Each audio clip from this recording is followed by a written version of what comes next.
Hi, hello. It's Daniel James, and with me, My name's Kevin. You can usually find me over at Dirty 20 Gaming playing role playing games, but once a week I get to come over here and join my friend in a conversation of something a little more serious. This week we're talking about sport in pop culture. We've got the Olympics coming up in a week or so. We've got the Super Bowl this weekend as of the moment that we're recording. And yet somehow I was still surprised when our host Adam Gems came to me and said they wanted to talk about sport in pop culture, because I hadn't really considered it to be pop culture until I thought about it for a second, and I yeah, realized it has, yeah, it's got heroes and villains, it's got scandals, it's got stories, it's got award shows, merch, players that are treated as stars. But the one thing I thought is it is definitely a smaller version of pop culture. Is that something that you thought as well? yes.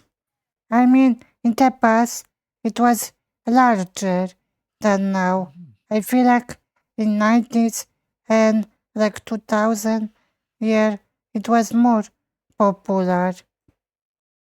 Yeah, and I think that's a really good point because just a couple of weeks ago, Travis Kelsey, famous football player, and now probably more famous for being Taylor Swift's fiance, was actually complaining in an interview that he is no longer being referred to as Travis Kelsey football player.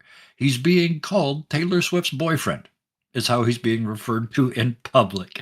So it kind of puts it in scale, right? Yes, sport is pop culture, but it's a part of it. It's a smaller part of it. The overall pop culture is still much bigger and has much more followers. Yeah, But I guess if we're going to start talking about pop culture, maybe the best place to start is, strangely enough, professional wrestling. yeah, Um, yeah, what are your thoughts on that? I agree. Even if I'm not big fan of wrestling, I see the whole dramas, legacy, like this this player is son of another player who wasn't Hmm. able to defeat another player, so his son trying, and then, Hmm. for example, The Rock is blocking that, and people are Hmm. angry that this was beautiful story, son defeat another player that his father unable. Hmm. Yeah, it's to me the interesting part with it is that it's very much a soap opera. It's scripted. I think it's fair to say that. I don't think anybody's going to argue with me when I say that wrestling is scripted. It is, like you said, though, full of drama, and a lot of that drama happens outside of the ring as well as in. And there's also lots of merchandising and things like that. So it's a great example of pop culture because it hits all the same buttons, right? Like you said, it Yeah, it triggers the same emotions, right? like TV show you were watching.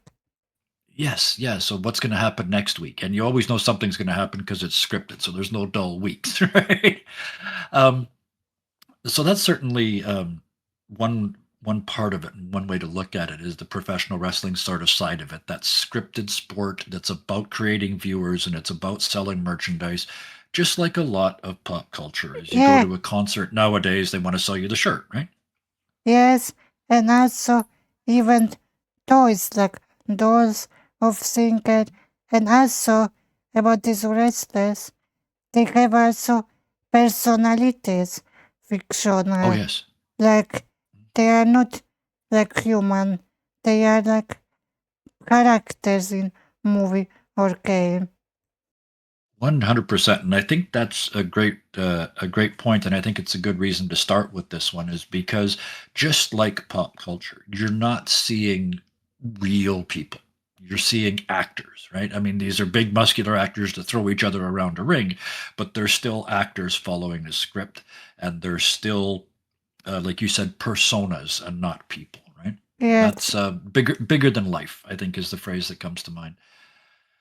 yes, But I I don't think we want to stop there because that's a real sport. But I don't think we can talk about sport, especially sport in pop culture, without talking about video game sports. Yes, Because let's be fair, I think it's fair to say there are more people playing video game sports than there are playing live real sports at the moment. That's just a cultural thing. yes, But because of that, we've seen these chains of games. You were talking about EA Sports earlier. Did you want to start off the conversation yes, with them? yes.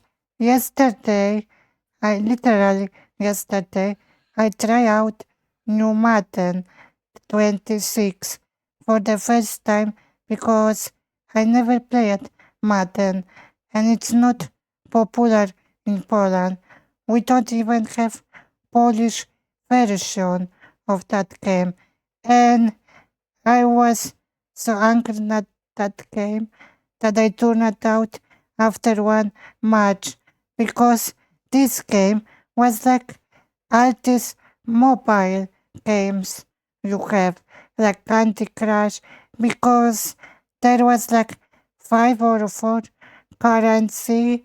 You have players as cards in blim box, so loot box, and you have challenges, rewards, and for as rewards these cards, and you're leveling up these cards, and there's all currencies. Literally, I feel like I'm playing Candy Crush. Fair, yeah, absolutely. The latest ones I've been saying that feels like playing Balatro because it feels like I'm gambling more than playing football, right? Um, Yeah, but it's not. Hmm? but in Bellator you don't have 5 different currencies paid. That's a fair point. Yeah, it's even more complicated than that. Uh, and I'm glad you talked about Madden because they're sort of the EA Sports game that's been around forever. And speaking of been around forever, they're over 20 versions of it now. Their 20 something version is the latest one, the 20, 2026. 26. Yeah, is the latest one. And, And the and there is also spin-off college football. yeah.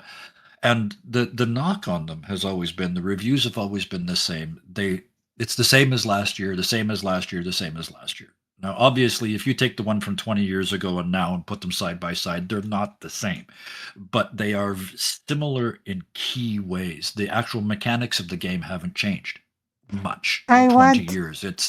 I want to surprise you, but sometimes the EA file it because sometimes people buying the current version of FIFA and see Mhm. banners from 2 years ago on crowd Yep. in Oh game. yeah. Yeah. Yep. It's that sort of thing is happening. The mechanics of the game aren't changing. But even with all of that, they're still selling every year. The NBA 2026 game, the NFL, so the Madden games, the baseball games, basketball, they're all still going after all of these years, even though EA has cut a lot of games in that time. So, as much as they're getting knocked, they are an absolutely key part of the video game culture. And I think that's what we were trying to get Yes, to here, right? yes, and FIFA, but now they lost Oh, license, so they mhm. call it EA Sport, I think. Yeah, But but yeah. the Go ahead. Konami, I think, took license to FIFA. That certainly has had a large part of it, not to mention just the cost of the games. EA is famous for incredibly expensive games that aren't really new. So there is that. But like I said, no matter what bad things you say about them, and we're going after EA here because let's face it, they're the biggest one out there. Um, whatever bad things you can say about them, and they never seem to get good reviews, but they're still here. They're still ingrained in our culture. They still have Madden championships every year where you can go and play a video game for cash money if you win. So it is definitely a part of our culture. Yes, I also, speaking of games, I have read it feeling about games like you are using control moves. Like Mhm. there was Kinect in the past, PlayStation Move. Now Mhm. Switch have this mechanic like you playing games like real sport. And Mhm. it's for me kinda worried in the way that why I want to play real tennis but online in front Mhm. of TV. Sure. Yeah. If I'm going to stand in my room, in my living room, swinging a pretend racket, why don't I just go to the court and play real tennis with a friend? Yeah, or Yeah. golf. Or yeah, yeah. That's a very good point too. Like, it in a lot of cases, these video games have sort of replaced social events, social gatherings. Instead of going to an evening out with friends, you go online and play a game with them instead. So it's very much part of pop culture, whatever we think of it, good, bad, or indifferent. And Yeah, I think that's part of pop culture too. I don't have to like somebody's music to know that they're very popular, right? So it's the yeah, same sort of thing here.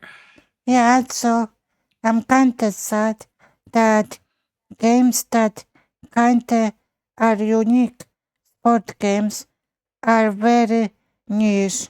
Like I can maybe count of one hand games kinda different sport Mhm. games. Yep, and that's been the case over the years too. I used to play, not so much anymore, but I used to play a lot of the sports games, especially the footballs and basketball and baseball and those sorts of things. But you're absolutely right. They've changed over time. Um, No, they've, if I'm, I mean like for example, some time ago, friend show me game for PlayStation 2. Now I forget, but it was golf with frogs. You okay, instead yeah, of ball were frog. And I was thinking hmm like why we don't have more games like that. Not I got you. typical FIFA or Right. Yeah, Madden, but something different. yeah. And there's some of them out there. Golf with Friends is one of the new ones now. It's mini golf, basically. But I think that brings up a good point about these games. There's sort of two kinds of them. There's the hyper competitive ones, like like Madden and those ones, and then there's these other ones that are designed for fun. And I agree with you. I think the focus tends to be on the hyper competitive ones, and we don't get to see these fun, weird little games that come out because they just get buried. Yeah, but But also mhm. the fun one is also boring because what you have different. So like Nintendo Sport where you are Yeah, boring with family play tennis or mhm. something like that. Like fine, you can play, but after two matches it's boring. And why Yes, we don't have more like unique fun turn of that? yeah, Like I told you, yeah, these frogs as balls. yeah. I love that idea, and yeah, make it fun, make it interesting. I think one of the things that happens with these games, especially the serious ones, is you're simulating a real sport. So you kind of have to follow the rules of the real sport, otherwise your hardcore fans won't play. So it takes a certain level of guts to say, "Let's golf with frogs." Yeah, Let's do something different.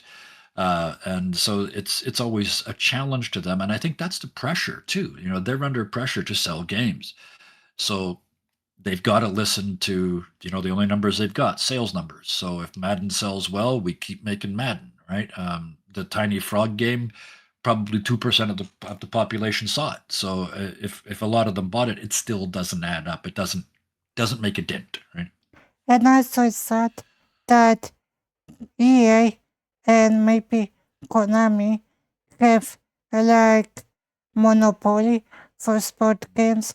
Like you have some different dying games, like Rematch, for example, but they are buried under monopoly of EA. Like you want to play soccer game, you thought FIFA. You want to play basketball? You buy NBA to catch something. Yeah, exactly. Yeah, you're completely right. EA has pretty much dominated that field to the point where it's become kind of a joke, right? It's like, oh, EA's made another game. Um, there are a couple other companies out there that are doing the same thing. One of them you mentioned, Konami. They did a game years ago called Winning 11. It was their version of FIFA. But like you said, because of licensing, EA had the FIFA license, so Winning 11 couldn't use real players' names or real teams' names. So that limits its draw, right? Because you can't play Ronaldo, you can't play Ronaldinho, you can't play Messi, you can't play Real Madrid as a team, none of those.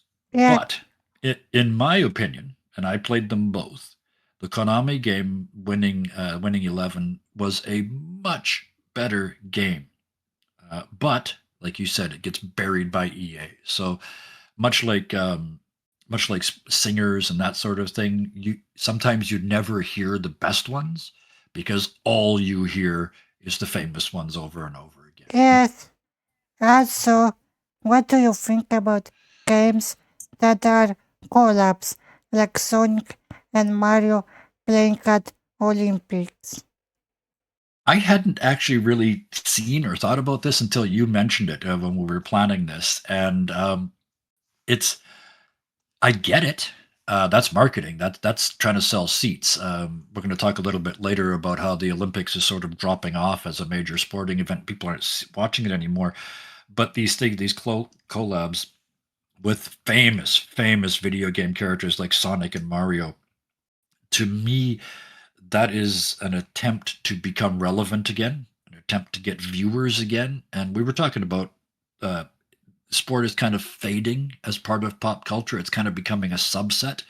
And you can see things like these collabs as a way of people fighting against that and trying to stay relevant, right? Yeah, Like I said, I hadn't actually seen these before. So can you give me sort of a quick explanation of one or the other of those? The Sonic and Mario at the Olympics? in the past, both of them were in one game, video game, and playing Olympic games like Oh, running, okay. Yeah. baseball, tennis, many of that. But lately, only Mario got license and Sonic. They are not Right. together anymore. I think Right. this year was Sonic only. Right. So yeah, again, they're trying to get people to cross over from the video game world to the physical sports world, right? So it's kind of an interesting thing. 20 or 30 years ago, even you would have thought it was the other way around, right? Somebody would try to get Sonic and Mario to be at the Olympics so they could be seen and more people would play the games. Now it's the other way around.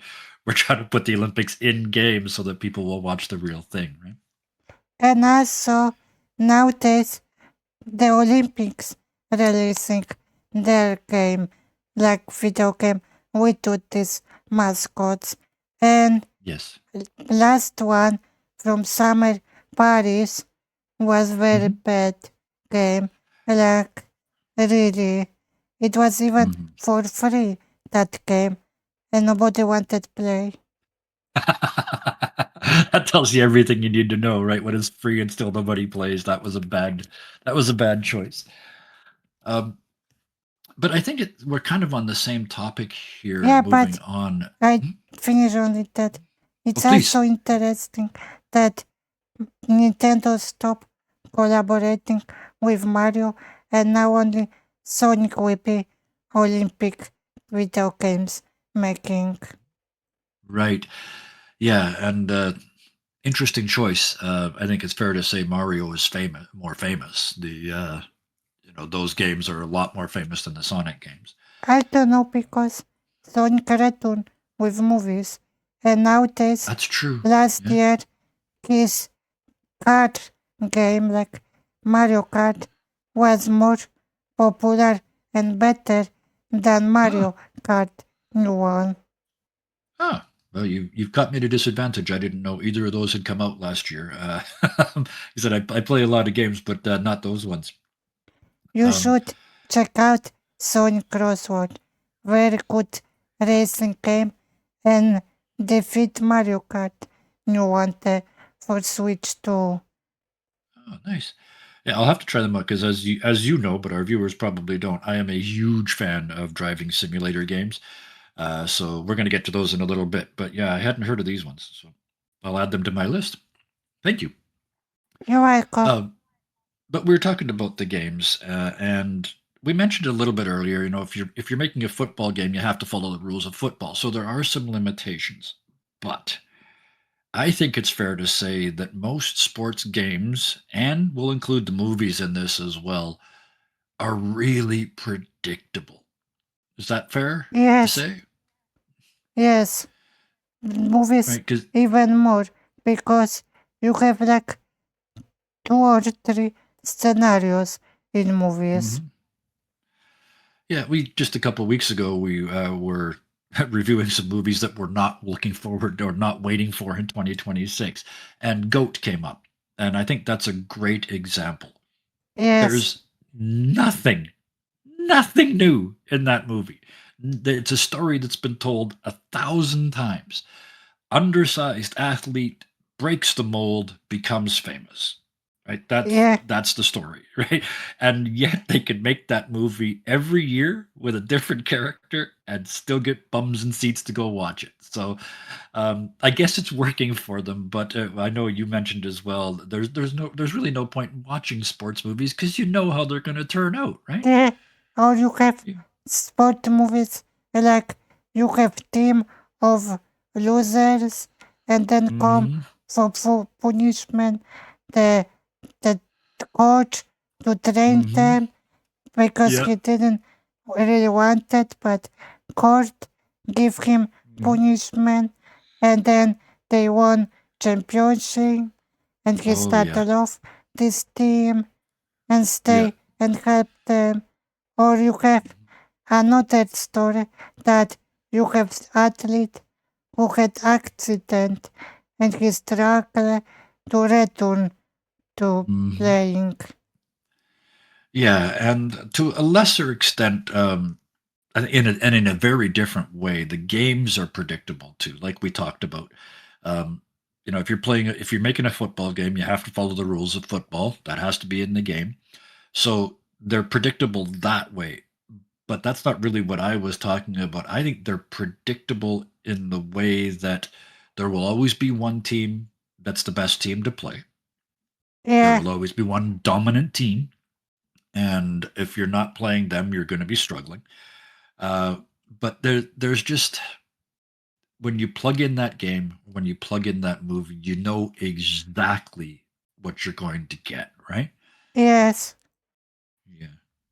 I only Um, liked one movie or 2 movies like that sport. Only two mhm. movies. First uh, was Space Jam. mhm. I Yeah. also liked the movie about bobsleighs from Jamaica, like Oh yes. based on Hmm. real life, because it was Was that interesting. That w- go yeah? Was ahead. that Cool Runnings about the Jamaican bobsled team at the Olympics? I think Was it that so. one? Yeah. Um, That was good yeah. movie. Yeah. It was a good movie, still predictable but good, right? We knew that they weren't going to win at the end, right? But that when they Yeah, were, it was still a good movie because it covered that. To me, it was a good movie because it covered not the stars. yeah, It didn't also, follow the best in the world winning, right? yeah, It followed a bunch of guys struggling to try and just get down the hill in one piece by the start, right? So, and yeah. also from hot country doing winter sport. Yes, yeah, yeah. The I also Jamaican, yeah. go Go ahead. ahead. I was just going to say, yeah, the idea of that was the funny part at the time was there's no snow in Jamaica. How in the world do they train? And the answer was they came to Canada, and a Canadian coach worked with them before the Olympics and improved their times dramatically. So it's actually a real feel good story from the Olympics, kind of like and around the same time as Eddie the Eagle. I don't know if you remember him, the ski jumper from England who No. had never actually ski jumped before the Olympics. And he showed up and I think he landed one jump out of the 10 that he tried over the course of the whole competition. And he became this folk hero because he was this middle-aged man with big glasses and he didn't look very fit. And he certainly didn't look like an Olympic athlete, but he was out there just going, just giving it all. So, and they made a movie about it and it was awful. It was boring. But yeah, the stories are out there. They're just not telling the interesting ones, right? Yeah, I also like it Cars 3 because like Queen McQueen go retired and Hmm. he give chance to one new generation who was his coach. It was Yeah. interesting because I don't see many movies about sportsmen going retire and training new generation. Yeah. So, well, again, that's a relatively predictable story. That was a really well done version of it. So they could be well done and still be predictable, but they tend to, you know how they're going to end, right? Yeah, I also discovered like 2 days ago movie and story about Japanese sky jumper Masuhiro Hamada and movie was made about sky jumpers who do before main Olympics athletes, like testing the place to jump. And I think Hmm. that is also interesting to cover about people making the stands and not only Yeah. the athletes. Yeah. Exactly. The behind the scenes stuff. So there's ways to make these interesting and not predictable. They're just, for the most part, they're not doing it, right? Yeah, So again, we're back to that. It's called popular culture for a reason, right? People they're trying to do the things that sell and that get viewers and that generate money. So I get it, but it does make for some awfully boring output. yeah, Um, yeah. Let's switch gears a little bit. Let's talk about the actual characters because in pop culture it's all about personalities, right? We know yeah, famous people because we know what they say and we know what they do and we know what to expect from singers, we know what to expect from actors, right? Sports is a little bit different, but there's still tropes, right? There's still yes. what we expect. So why don't we talk about that for a couple minutes? For example, have you noticed that every movie or TV show, when you have group of friends, one of them must be like sport enthusiast, like Hmm. always. And Yeah. if it's male, he's always bulky and stupid, while Hmm. female is tomboy. Yes. Yeah, absolutely. Whereas again, there's much more interesting stories to tell than those, right? Um, But there I are think, professional athletes out there that have PhDs, right? yeah, So go ahead. Mhm. but I think this stupid and aged a lot because, like, really, how many sportsmen who is stupid and only Mhm. bulky? Yeah, you're absolutely right. The athletes these days, none of them can, you're not going to get to the top of your sport or any field if you're an idiot, right? So Yeah, yeah, they're smart people. Like I said, some of them have got PhDs. Most of them have got a degree in something. So in this case, not only is it a trope, but it's a false trope, right? And yes, that's what gets me. And like you said too, the women, the idea that a woman can't be an athlete unless she's a tomboy, yeah, right? Yeah, I mean that's just proved to be wrong. If you watch the WNBA, those they're not tomboys, right? They're wearing same clothes as other women. They're dressing in dresses. They've got their hair done. They've got some of them even play with makeup on. So that trope of that you have to be a tomboy to play sports is also old and probably yes, sexist. and sort of still hanging around in the background in these movies and stuff like you said. Yeah, on other hand, I met in my life someone who was big fan of gym, going to gym, and when Mhm, I asked him about anything like, what do you think about this topic or about mhm. this topic, he said, I don't know, I don't think, but I'm going to gym. Yeah. Yeah, sure. I mean, the tropes are tropes because at some point they were realistic, right? So yes, there are those gym bros, as they call them over here, and that's all they know. Now, if you again, they're not stupid because if you start talking to them about the gym, they know all the moves and they know what order to do them in and they know how much to lift and they know how to do all the different things. So they have knowledge. It's just incredibly limited to what they're good at, right? Yeah, So yeah, you can see where the trope comes from. yeah, I also get that women's in daily day who are sport enthusiasts, they are going only in tracksuit or Hmm. tracksuit and skirt. Yes, yeah, I 100% agree. You see the even the announcers that is finally after all these years we're starting to get some female announcers in all sports, not just women's sports. But you're absolutely right. They're to this point they're still dressed like their male counterparts, so they're wearing sort of the like you said the suit jacket and a No, skirt. no, That's how you know, no. or I mean tracksuit. that. Yeah, No, I mean yeah. like, for example, do you know game Persona or Persona Yes. 4? There Yep. was female character, Chie, who was like very into sport. Like she was every day jogging and Okay. Yeah. all the time training and all that. And just look at her and send you how she's Hmm. dressed.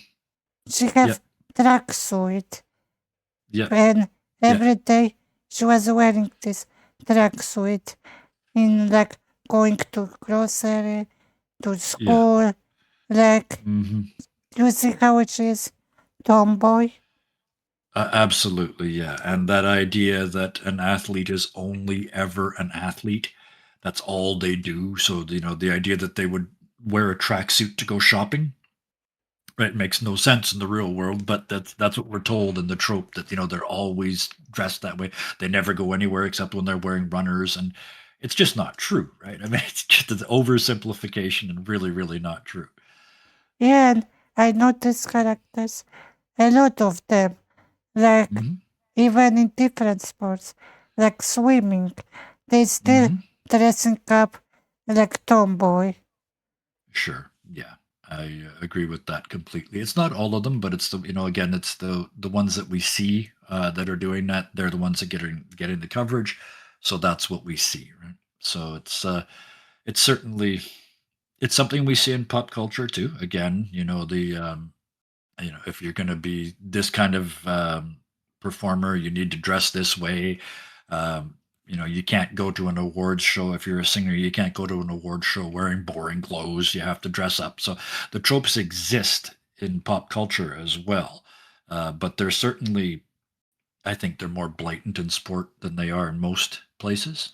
Is that something you'd agree with? Yes, and like I said, I hate those tropes because there's a lot of people who like sports and they can look good in daily day, not Sure. on place where they train. I mean like daily day, like go to park. Hmm. Oh yeah. Yeah, exactly. And that does happen. And I just this just occurred to me. I think that is an issue that's less of an issue with male athletes because we see them in suits and dressing well and dressing fashionably when they're not on the field. And there are, of course, female athletes that do that as well, but we don't seem to see them. Right? They don't Yeah, show them to us. They only show us the ones wearing the tracksuit downtown, right? and Like Yeah. I said, male, they dress it well, but then Mhm. they portray it like they don't understand a lot of things, and you need Sure. to very slow and simple explain everything. That's a very good point. The tropes are different. The tropes are that male athletes are idiots and that female athletes are tomboys. And yeah, that's an important difference too. We could probably talk about the sexism behind that for days and days, but that's not really the topic today. But it's Yeah, absolutely true. There's very different tropes, and neither one of them are right. Right? Neither one of them represent real athletes. and nowadays there is new trope that I also feel tired because it's making people angry, and I mean about males, transgender athletes. Like last year, there was TV show Broad Family by Disney, Mhm. and they Yeah. made episode about basketball team female, and one of them it was transgender player, and because Hmm. of angry people on internet, they delete the episode and not air it. And then Yeah. people made even more angry about this. Yep. Yeah, so instead of having Be- the conversation and moving things forward, they just choose to bury anything that doesn't match the trope, right? yeah, but I mean trope because in that episode there was new coach of the team basketball, and she was like angry, like you need to be true woman to play and all like that, like really Right. stereotypical. They met the Yeah. coach. Yeah, I understand what you're saying, and it's a story that doesn't need to be told, right? It's that's not where we should be looking, right? Yeah, But yeah, it's a the I think it's fair to say that in pop culture and in sports, tropes are very rarely accurate, and they almost always do damage because people believe them. yeah, and also anger or around them is not okay. Yeah, yeah, exactly. Yeah, don't get mad at a false representation of somebody. You know, Or that doesn't make any sense. angry at all you have representation. Because some Yeah, were angry that we have Adele and then Disney got off and they were even more angry. yeah, yeah. It's and you know that maybe that anger is a hint that we need to have a conversation about it, a logical, calm conversation about these topics. But it's a whole lot easier to just keep spewing the same old noise and the same old tropes and the same old movies and the same old games, right? Yes, But they don't always stay the same. Um, our next point here, and I like this one. There's been a crossover. We're talking about pop culture and sports, and there's an amazing crossover because a lot of athletes now are becoming actors. yes, Yeah. And I think probably some of the most famous ones come from professional wrestling, which we talked yes, about before, is scripted and planned. So they're already used to reading a script. They're already used to planning. And this ties in with the tropes too, because they always end up playing the same character in the movies, right? The big tough guy who goes and punches everybody in the face until the world's a better place. Um, yeah. there's other athletes involved, but we started with the wrestlers. So what are your thoughts on athletes as actors? If they play good, it's okay.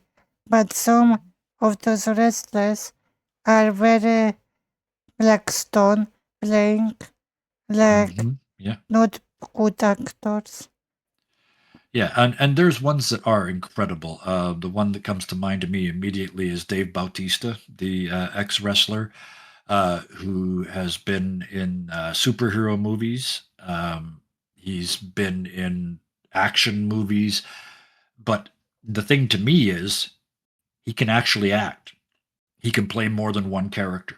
He Yeah, isn't just the guy he played as a wrestler. And I'm probably going to make some people angry with this next one because I don't think The Rock is a good actor. I I think he's agree. terrible. Yeah, he plays the same character in every show, and it's the same character he was when he was a wrestler. There's And nothing new there. he have big ego that other Mhm. actors don't want collaborate with him. Exactly. Can you imagine being an actor that's been, got 20 years of experience and 15 movies under your belt? And this guy's coming in and telling you you have to stand at the back of the stage while he does his scene and flexes his pecs at the camera, right? So He no. did, he did, he did worse thing. Because, for Mhm. example, when he played with I think it was, I don't know, the Red Note movie, the Christmas movie, Red Note. Okay.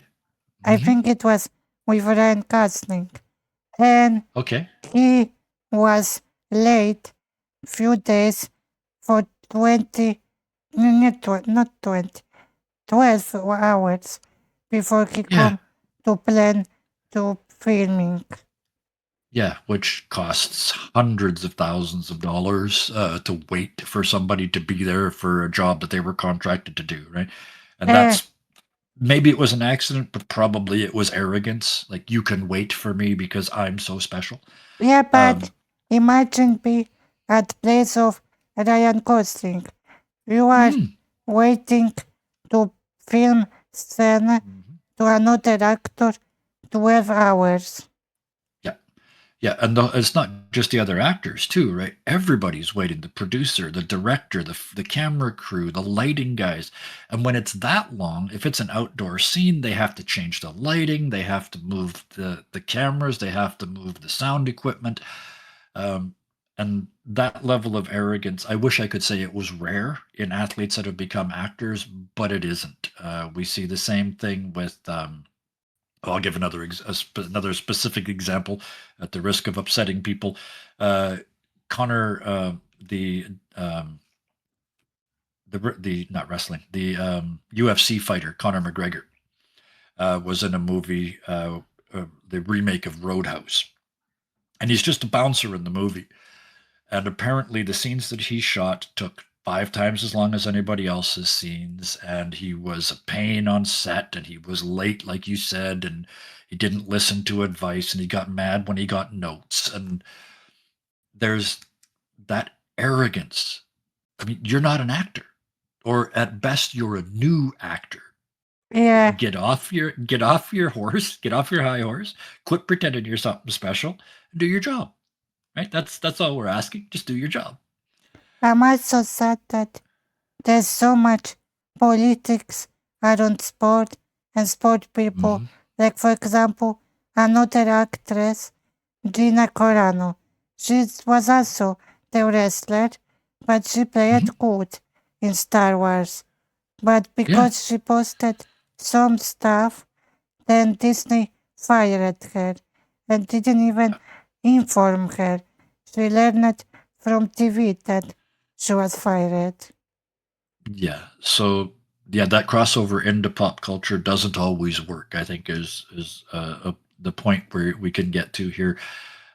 Some of them are very good, like we said, but some of them, it's as simple as they don't understand the rules.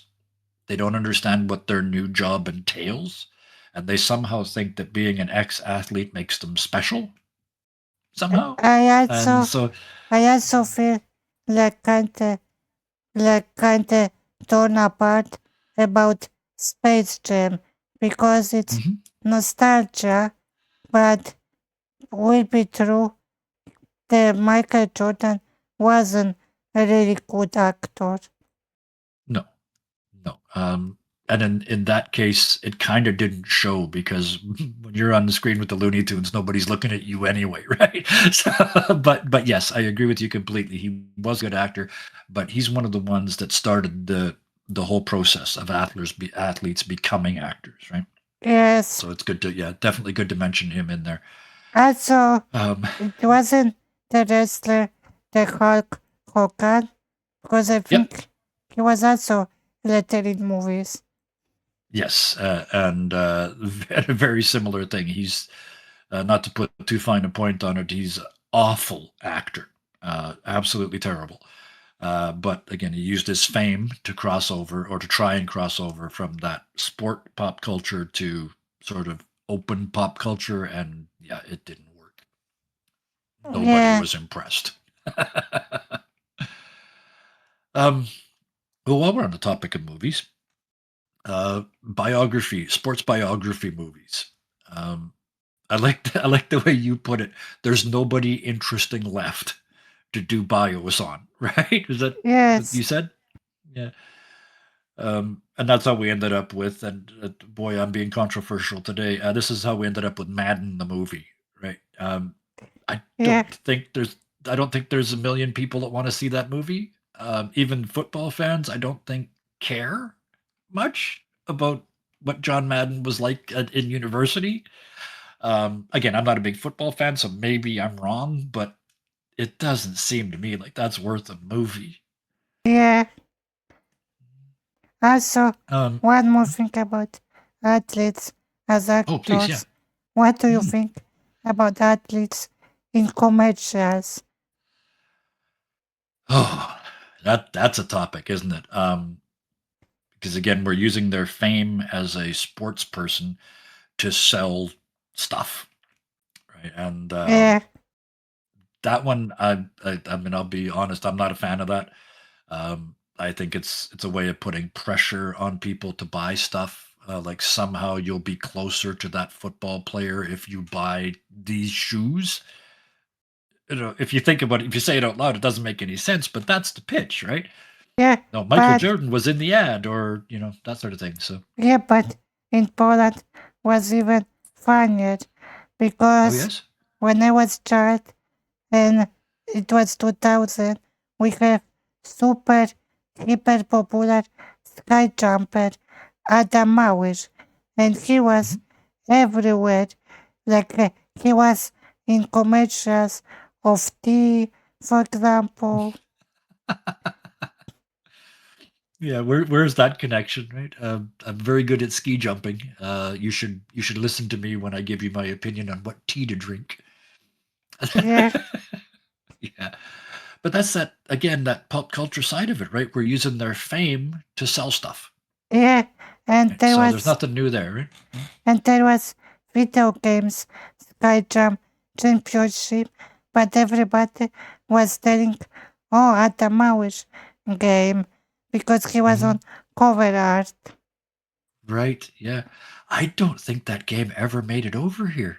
I would love a ski jumping game. That would be really interesting They because it's timing. It's timing, right? It's really precise timing. So it might be interesting to try. they they met last year after years of nothing spiritual. The successor and is on Steam Oh, I'll have to have a look after we're done and here. That's that, super cheap, like super cheap. right. It'll, and I'm saying, oh, I'm interested in this and everything else, but I'm betting we're going to end up with exactly where we were a little while ago, like you were with Madden. I'm going to play it for 20 minutes and go, that's all. Right, I'm done now.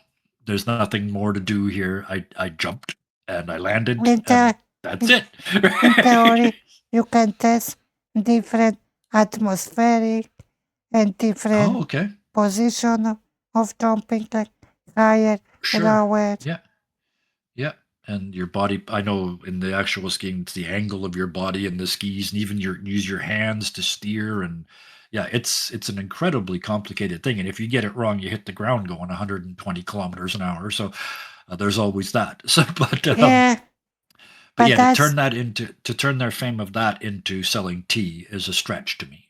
yeah, but that's people hated that Polish soccer players instead of be good player and winning FIFA or European Championship Cups, they were in commercials, various different, like phone, Oh, phone chains, like hmm many yeah, of them, cars, sure. even.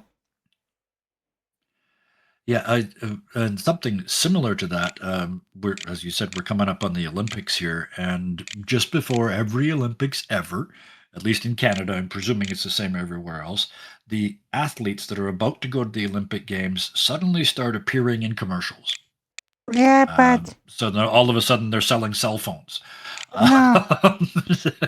In Poland, they usually sell oil, like to car oil, Oh, because because okay, because we have national chain of the gas stations, so they right, okay, sponsor athletes. sure. Now that's a whole different subject matter. When when a team is sponsored by a large company, and then as part of that, those athletes are expected to do ads or public appearances or say good things about the product. We're at that point again where we're starting to use their fame to sell stuff. And Yes, but it, yeah. but in Poland, for example, with soccer players, they are always like, "Why you going to this commercial instead of training and In losing fact, games? You're yeah. wasting your Yeah. time." Yeah. Yeah, you're not good enough to be taking time off to make commercials, get back on the pitch and train, right? Stop Yes, embarrassing us. Well, the, the slightly different side of that is Canada has, I think, twice maybe in all of the history of FIFA actually even made it to the playoff rounds. Like we have never been at the actual World Cup. We've never, except when we hosted it, and then we were knocked out in the first round. But so at least I understand having a team that you want to support, but it's not very good.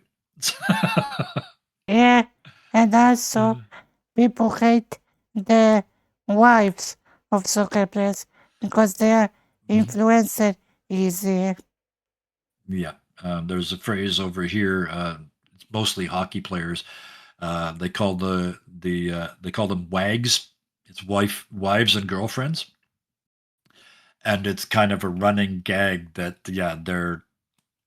I don't want to be mean, but they're either gold diggers, right? They're there because their boyfriend or husband is famous and has lots of money, or like you said, they want to be influencers. I'm married to so and so, therefore you should watch my YouTube channel and all of that sort of thing. So there is that fame. I mean, fame is a big part of pop culture, and what you do with that can be good or bad. And I think, from what we've been saying so far, is when it's related to sports, a lot of that has been really bad. It hasn't been, the fame hasn't been used well, right? Is that fair? Yeah, So we've been talking about physical sports up to now, actual go out on a field and play at sports or go and ski jumping, real sports. But in the last 10, 20 years, we mentioned it earlier, the video games, but esports in particular. There's been a yeah, discussion with the Olympics coming up. Should esports be added to the Olympics? I would say And we're in yes. that. Mhm.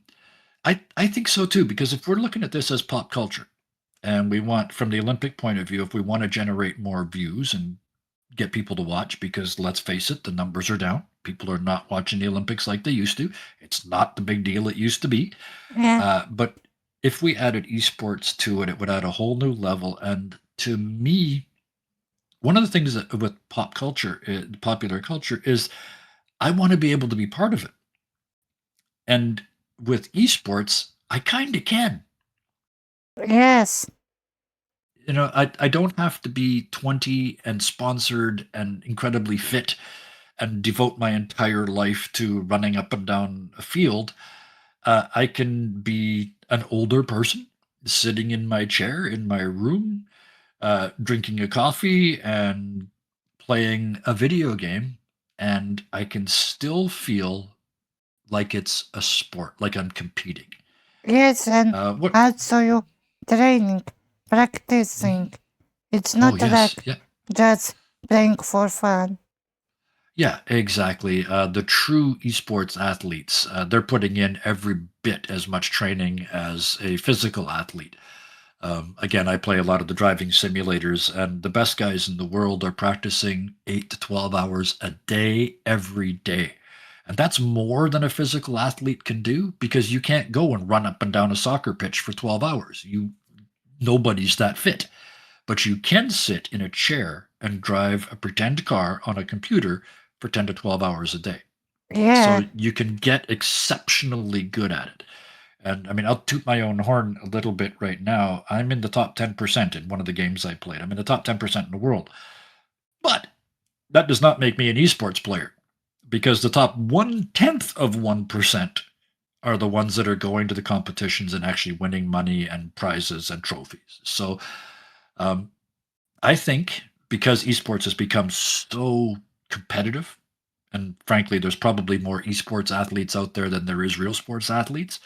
I think it makes sense to add it to the Olympics. I think that would be a step in the right direction. Yeah, and I hate that. You know what? The reason Olympics said organizers that they don't add esport What was the reasoning? because games esport like Call of Duty or, for example, Counter Strike are very violent.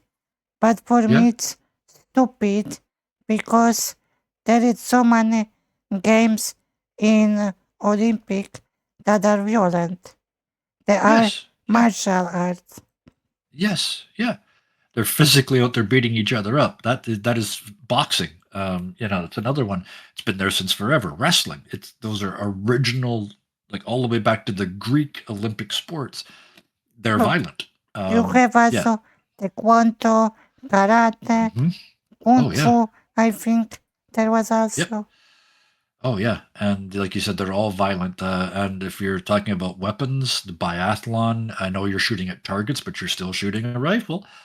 Even pistol shooting is an Olympic event. The famous guy from Turkey who won it all in the last Olympics with no special gear, just standing there with his hand in his pocket and his pistol in his hand, right? Yeah, So and it also seems like a false argic. Yeah, go ahead. and also you have kickboxing. Hmm. Oh yeah. It also ignores a huge number of non-violent esports, Yeah, like but yeah, but on other hand, you know what they did to not violent games? what's that? They What doing is their argument against those? champions. They doing championship 1 week before Olympic, and you Mhm. have sports, typical sport games like swimming and all that. You don't Yeah, have the popular games that people would watch, like I told you, LOL, Counter mhm. Strike, Yeah, nothing.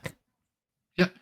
And those games do have their own championships, but I think the level that they're being played at now is at least the skill level that most Olympic events are held at, right?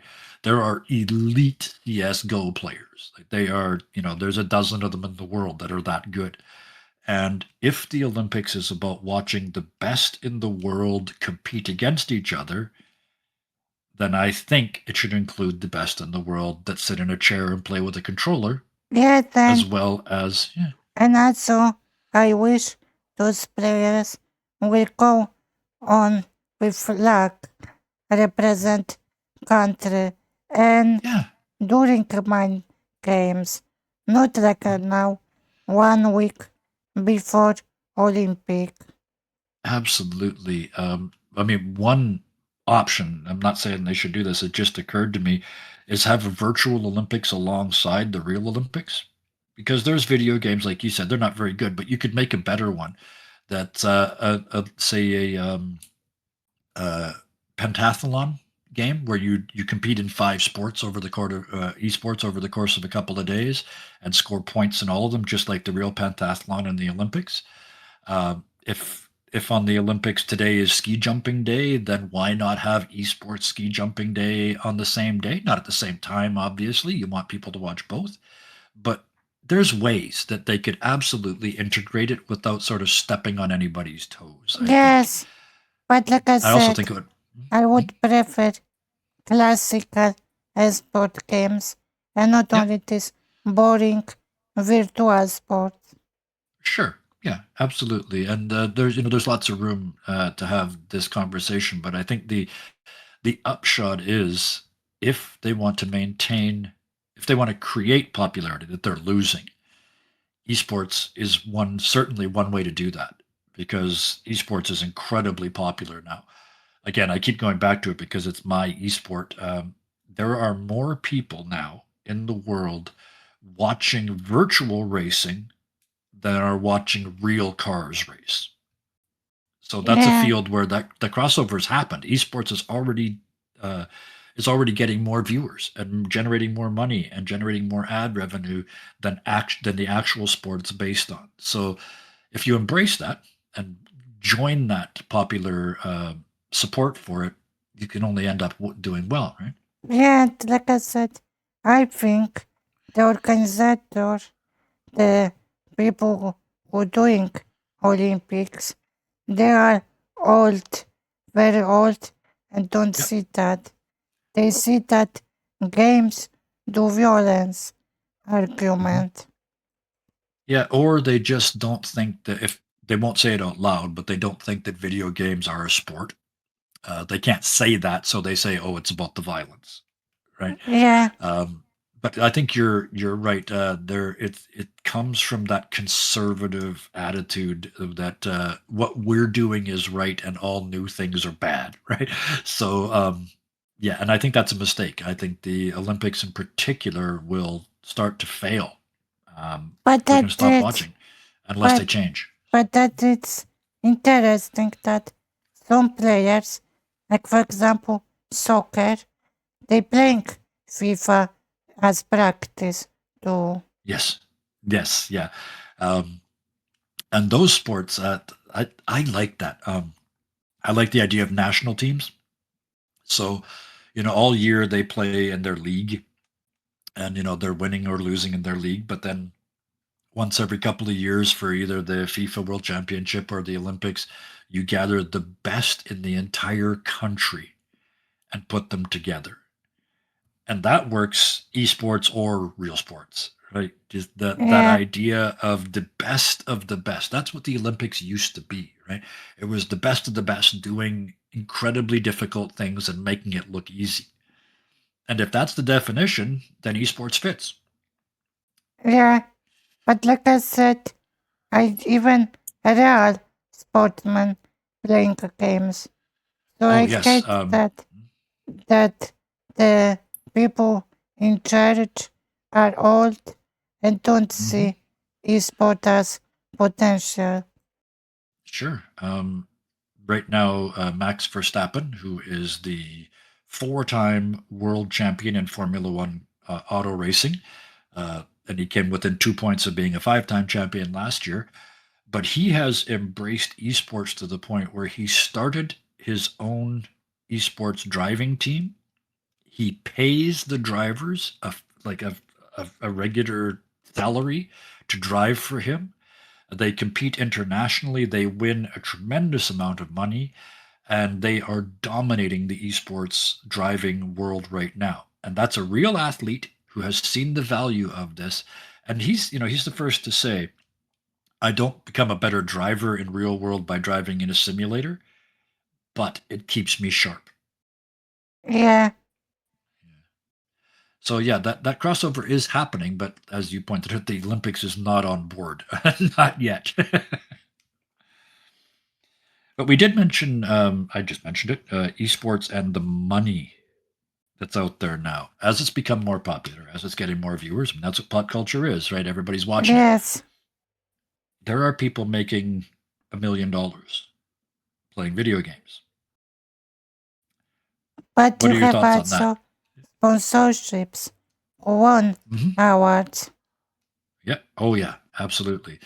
Like the one I just mentioned. He's paying people out of his own pocket to drive for him. Uh, but there's a lot of money to be made in esports, and if we're going to consider them part of sports, and I think we should, my argument would be that at the moment, esports is more in the eye of the popular. pop culture and people in general than real sports are. And I think that shift is happening over time too. Do you Yes, agree with that? yes. Like maybe you don't see on TV, but more people are going at events and more money is here and Oh, absolutely. Yeah. games are more popular. Yep. And they're, I mean, it doesn't hurt that the games are getting absolutely stunning to watch. We're not, you're not asking someone to sit down and watch 16-bit graphics for 4 hours. It's photorealistic, right? When you're watching somebody play video golf, you have to look twice to see that it's not a real person playing real golf, right? It's that good. So it's Yes, easier to watch. But yeah, on the other side of it, it's esports.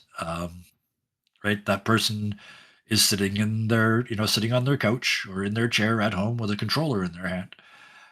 Right? yeah, But that's becoming sport now. That's legit for a lot of people. That's a legitimate sport.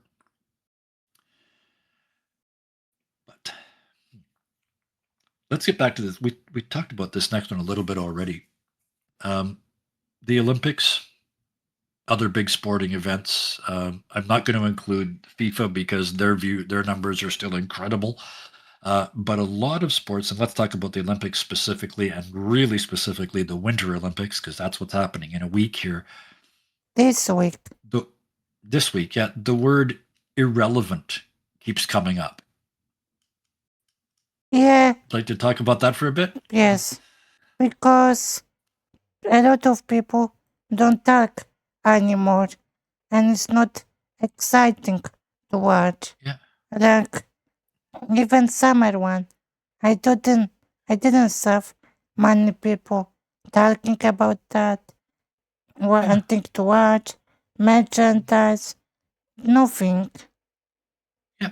And I think part of it to me is the Olympics in particular, because and the World Cup also, because they're national events. The uniform you're wearing isn't from a sport club. It says Canada on the front or it says Poland on the front, right? You're competing Yes, for your country. yes, Um, I but it mean, doesn't seem to. Oh, go ahead. yes, but I mean the way that when there is, for example, FIFA Cup, World Cup, Mhm. you go to stores, grocery stores, and you see special bundles of beer with Mhm. flag and cheerleading the Poland or other Yeah. country. You will see potato chips with Oh, yes. with soccer ball on Mhm. package. Yeah. Yeah. We get that a lot here too. And Canada being a northern country, we like our Winter Olympics. So they sell mittens and gloves and knit hats, toques for my Canadian friends. The marketing that goes along with it. But I'm glad that you brought up FIFA and I brought up the Olympics because, in my opinion, like you said, FIFA, the World Cup, it's still in most places, and you're in Europe, so it's much more important there than it is here. But it inspires national pride still, right? Yeah, You go to the store and you see the Polish flag on a soccer ball, and you go, yeah. Even if you don't watch the games, it's like, yeah, go Poland, right? yeah, but In also my go ahead. I was just going to say, and in my opinion, the Olympics doesn't do that anymore. It doesn't make me proud to be Canadian watching a Canadian win at the Olympics. The way that it would make me proud to feel Canadian if this is never going to happen, but if Canada ever won the World Cup, I'd be Yeah, dancing, right? I mean, I'm not even a soccer fan, but I would feel such national pride that I would want to go and sing and dance and celebrate in the streets. And the Olympics just doesn't do that for me anymore. yeah, but I mean in the way also that I don't see also people on street talking about Olympic. Like I Hmm. said first, merchandise. And I don't Yeah. mean even clothing, but even on food. Like on Yeah. food a lot. Yeah. Flags and all. But Hmm. even on street, I don't see people talking like, oh, we need to watch Olympic or opening Hmm. night. Yeah, And then I thought, 100% agree with and that. Yeah. and even I don't see like in the past conversation about clothing of my national team. I don't Yeah. see in the past people are commenting that, oh, this company made pretty ones, or Hmm. these ones are ugly this year. Yeah. Yeah, exactly. Yeah. People just they don't even care enough to get involved anymore, right? And Um, I don't see articles about sport specific players. yeah. But in the Yep. past, we had many stories. And Hmm. also, another thing, when for me was the most proof that Olympic and sport events are irrelevant? What was that? Do you remember, like, 4 years ago was in Japan Summer Olympic? Yes. Yeah. I was back then on online course of Japanese language, and Hmm. other participant and even teacher from Japan, not Polish, Japan, Hmm. didn't watch opening night and talk Sure. about it, but they Yep. were very big into Japan culture, like anime, food, Hmm. and I'm asking them, have you watched it? And they say, no. When that Yeah. happened? Yeah. Um, yeah, and that's been a change that's happened over the last sort of couple of decades. I think we've been creeping towards this irrelevance. You were talking about going to the grocery store and even seeing it there, like the flag and a soccer ball and all that during FIFA. We used to do that with the Olympics. Every 4 years, every Canadian was wearing white and red because it's our national colors, right? And I think that I would be hard pressed to go to any store right now and find Canadian Olympic memorabilia. It's not there anymore because Yeah, people aren't buying it. Right. So people they don't care. And especially, like you said, the opening and closing ceremonies, forget it. Who wants to see that? Even if you're an Olympic fan, watching people march in a circle is probably not what you signed up for, right? yeah, only they talk about it when something controversial happened, like in Paris, Yes. for example. Yes.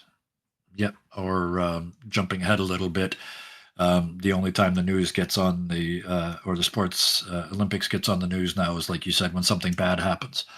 Um, when somebody thinks that they saw a rude thing, or we were talking about earlier historic moments, not in this conversation, but before we went on air, historic moments in sport history, like the 1972 Olympics, will be famous forever, not because of the games, but because of the massacre. Right? Yes, So yeah, and I think that's part of it too. Like that's what it took to still be memorable. So already in the 70s, people were sort of caring less about the Olympics than they had in the past. And I yeah, think you also pointed out sport in general is becoming less relevant. yeah, but Um, even I give you an example. Sky mhm, jumping in yeah. Poland around 2000 and ending 90s, everybody were watching and playing video game sky jumping Hmm. because there was good player Polish. Yeah. But Yeah. now nobody's watching. Only Yep. some fanatics of this Yeah. sport. Exactly. Yeah. And Polish TV is airing those events, but nobody's watching, talking about that. You don't see Yeah. memorable or anything. And it's Yep. with every sport. Yeah. I Exactly. remember TV was airing Formula 1, Hmm. and nowadays who watching? Maybe some Yeah. rich Exactly. people who going on that Yeah. event. Yeah. And that very nicely ties us into our next topic. You can tell sport is becoming part of pop culture because the costs are going up. It costs a fortune to go to a sporting event. Now, even just a regular, again, North American bias here, even just a regular NHL game. Like if I want to go down the road here to the next big city in line here and watch the Vancouver Canucks play hockey, the cheapest seat in the place is close to $200. And that's for way up in the back. So it's getting so expensive that regular people can't go anymore, which you also pointed out with Formula One, right? You've got to be a millionaire to go to a Formula One race. Yes. It's tens of thousands of dollars to stick around for the weekend and do all the things. Right? So yes, it shows that we're increasing popularity, but it's also, as you pointed out, sporting events, live sporting events, are becoming only available to people that have a lot of money. Yes. And I think that ties into with, I mean, we're always trying to tie this back to pop culture. If you think the price of, think about the price of a concert, those have gone up dramatically too, right? Yeah. And you know what I hate the most? What's that? Because of cost of tickets in America, nowadays even celebrities going to Poland to watch Beyonce concert because it's cheaper. Yeah, exactly. Zendaya and Tom Holland went to Poland with Beyonce. Yeah, exactly. So even people that have money are having to find ways to, cut their expenses to actually see an event. And that can't help, right? There's just, it just makes sense. If you're making your target audience smaller and smaller, you're going to be less and less important on that popular culture stage, right? You're going to just disappear. Yeah, but also about this cost, I meant also in the way in script about how expensive is making those sports. And I sent you some time ago video about Olympics. Could you explain people? Sure. This was really interesting. I had kind of seen this, but the video that you sent made it really clear. It costs a ton of money to run an Olympic event, and most of that money historically you're not getting back. They've been pitching it that such and such Olympics, the LA Olympics turned a profit. Sure. But they also ended up with most places. Canada's a great example. We had the Olympics in Montreal, and I believe it was 1976. We still have a stadium sitting in Montreal falling apart that isn't used anymore. It might even have been knocked down by now, but it's the famous Olympic Stadium with the open roof and the retractable roof and all of that. And it wasn't the only one. That video you sent me had a whole list of these. They called them white elephants. You have to build a 100,000 seat arena to have Olympic running events in. But then nothing in your country can generate enough interest to fill 100,000 seats. So it ends up losing money, not being maintained, and eventually just sitting there as an eyesore that it's eventually they have to tear down. So the countries don't want to do this. They don't want to lose a huge amount of money. And because of that, the upshot of this whole video is that there are less and less countries applying to host the Olympics, or they're splitting them up, like an upcoming the upcoming FIFA. We talked a lot about them too. It's going to be spread between the United States, Mexico, and Canada, so that we can use existing stadiums and we don't have to build a bunch of infrastructure that's going to be useless after the events are over. So with those kind of expenses, that explains kind of why we're driving up ticket prices, right? Yes. Trying to cover that cost. But yeah, it's not, there's a fair argument to be said that it's not sustainable. We can't continue to run Olympics the way that we're running them now because simply nobody's going to host them. Yes. So yeah. They also came up with an interesting idea in that of having the Olympics in the same place every 4 years, which I think is an interesting idea. But that's sort of not really part of our conversation today because it doesn't And really have much to do with pop culture. But also, I read that Polish government wanted to make Summer Olympic host, but and you know what they did? no, I don't. Sure, it was. They spent money for potential logo of Olympic Games, and they wasn't picked up by organizers, so they Sure. wasted money for logo. Yeah. So Yeah, and they that happened. so they made European Olympic Games, not Yeah. world, but European. Yeah. Yep. And things like that are going to happen because, like you said, in this, everybody's struggling right now. Everybody is struggling right now. And the idea of watching your government spend millions and millions and millions of dollars trying to win the Olympic Games and then not even getting them Yeah, is incredibly frustrating. It's like, hey, why don't you feed people with that money? Why don't you do something useful with that but money rather than trying to get a sport here?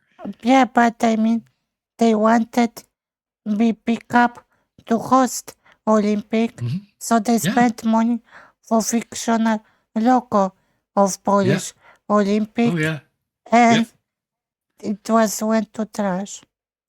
yep, oh yeah, yeah, and that's they're not the only ones that have done that. That's for a while, sort of 20, 25 years ago, people did want to host the Olympics because there was this impression that you could actually increase tourism and there would be long-term benefits. It turns out those don't exist, but that was the pitch. So people did want to host it. And when you had 8 or 10 cities fighting for that right, they all did that. They all came up with logos and mascots and plans and big complicated models that sat on a table that was 3 meters square, showing how the entire Olympic Village was going to be set up.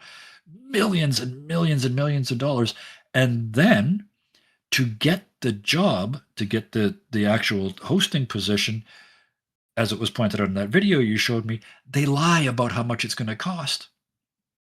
They tell everybody it's going to be cheaper than it is, so that doesn't stop people from wanting it. So then there's cost overruns and expenses and all of that that goes along with it. So and in that particular one, that video you sent me was very enlightening because it showed that people have figured that out. They've done the math. There aren't any benefits. There are not any long-term benefits to hosting an Olympics. So people just don't want to do it anymore. Yeah, also fun for me is how word changed.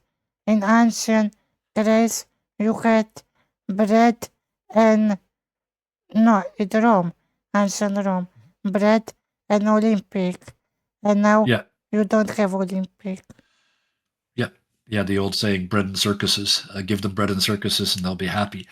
That doesn't work anymore. You can't bribe people with sports anymore. We're smarter than that. We want to eat. We don't want to eat bread, right? So yeah, it Yeah, is.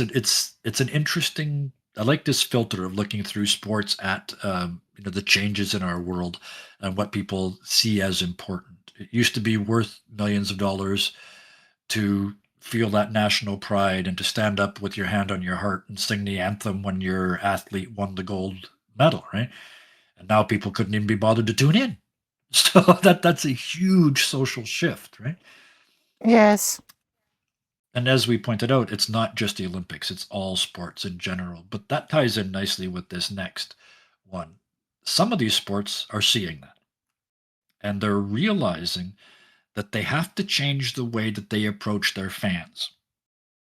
Right? They can't just say games on Sunday, show up, buy a jersey.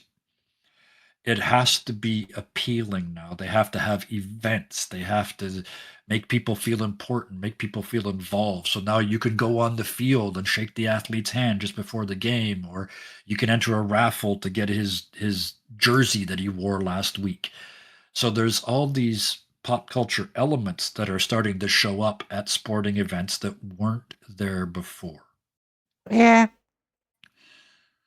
But also interesting is when things from movies or Mhm. games are at events sporting. Yes. Like Yep. for example, when was Olympic summer in Tokyo lately, when teams of countries were walking on stadium with flags, you know Mhm. what was playing in background? I did not see the opening ceremony, so no, what was playing? Game music from games. That makes perfect sense. Yep. Like for example, That Final Fantasy, Kingdom Hearts, yeah, Nier. it's what people know, right? It's that going out into the culture and finding things to attach to your sport to bring viewers and to create interest, right? So it's like we were talking Yes, about earlier. They didn't add Sonic and Mario to the Olympics because it was fun. They did it because they thought they could sell more tickets, right? yes, Yeah, and make themselves relevant again and that sort of thing. So yeah, and I think moving forward, we're going to have to see more of that. The yeah. game itself is going to become less and less important, and the things around it, the events around the game, are going to be what brings people back. Then when was in London in 2012 Mhm. Olympic, they put characters from British pop culture like Doctor Yeah. Who, Harry Hmm. Potter, James Yeah. Bond, Hmm. Oh, Bean, yeah. Mr. Bean. Mr. Bean. Yeah, and they even had politicians, Boris Johnson, skylined into the stadium, right? Yeah, anything anything to bring viewers, right? Whatever it took to get the viewers to the event, which is an interesting admission because they're saying we know the event won't attract enough viewers unless we do something like this, right? yeah. And in Paris, there were minions in Yes. submarine. Yep. Yeah. So yeah, they're again they're trying to get people to come. But one thing I wanted to talk about with popular culture at sporting events in particular is a thing that I think is pretty much uniquely American. We do it a little bit up here, but not the same. And it's particularly football and really particularly college football. Before every game, out in the parking lot, it's not an official event. People just show up 4 or 5 hours early and they have a great big barbecue in the back of their vehicles. They call them tailgate parties because somebody will bring their barbecue and make hot dogs and hamburgers, and somebody else will be, they all show up with beer, of course, but they've got chips and they turn it into a whole big social event, and they have this huge party in the parking lot that lasts for 3 or 4 hours before they then funnel in and watch a game that lasts 90 minutes. Fun. So yeah, and I thought I'd mention that because I've never seen that anywhere else, and to me that's why they fill stadiums. That's why they've Yes, got college football games with more people in the stands than professional NFL games, because it's yeah, fun and because it's about the people. And the cool part with that particular one is it wasn't official. This just happened. This is just university students going, we're going to have a couple beers and a hot dog before we go to the game. yeah. And then that's just exploded into this big cultural thing, to the point now where people go to the tailgate party and then don't go to the game. They just go for the party. Fun. So, yeah, so it's interesting how that may be where we're headed. Maybe that's how sport stays relevant, is by bringing the audience back into the fun, right? Instead of just sitting there and watching somebody else do something. Maybe that's Yes. a chance that they've got. So And for me, there was always boring idea watching sports events on television in big city. Like I yeah, remember times when was Olympic and there was standing big televisions in big cities and people yeah. watch it. Well, that's I wasn't going to mention this because it makes me sound like I'm being very local.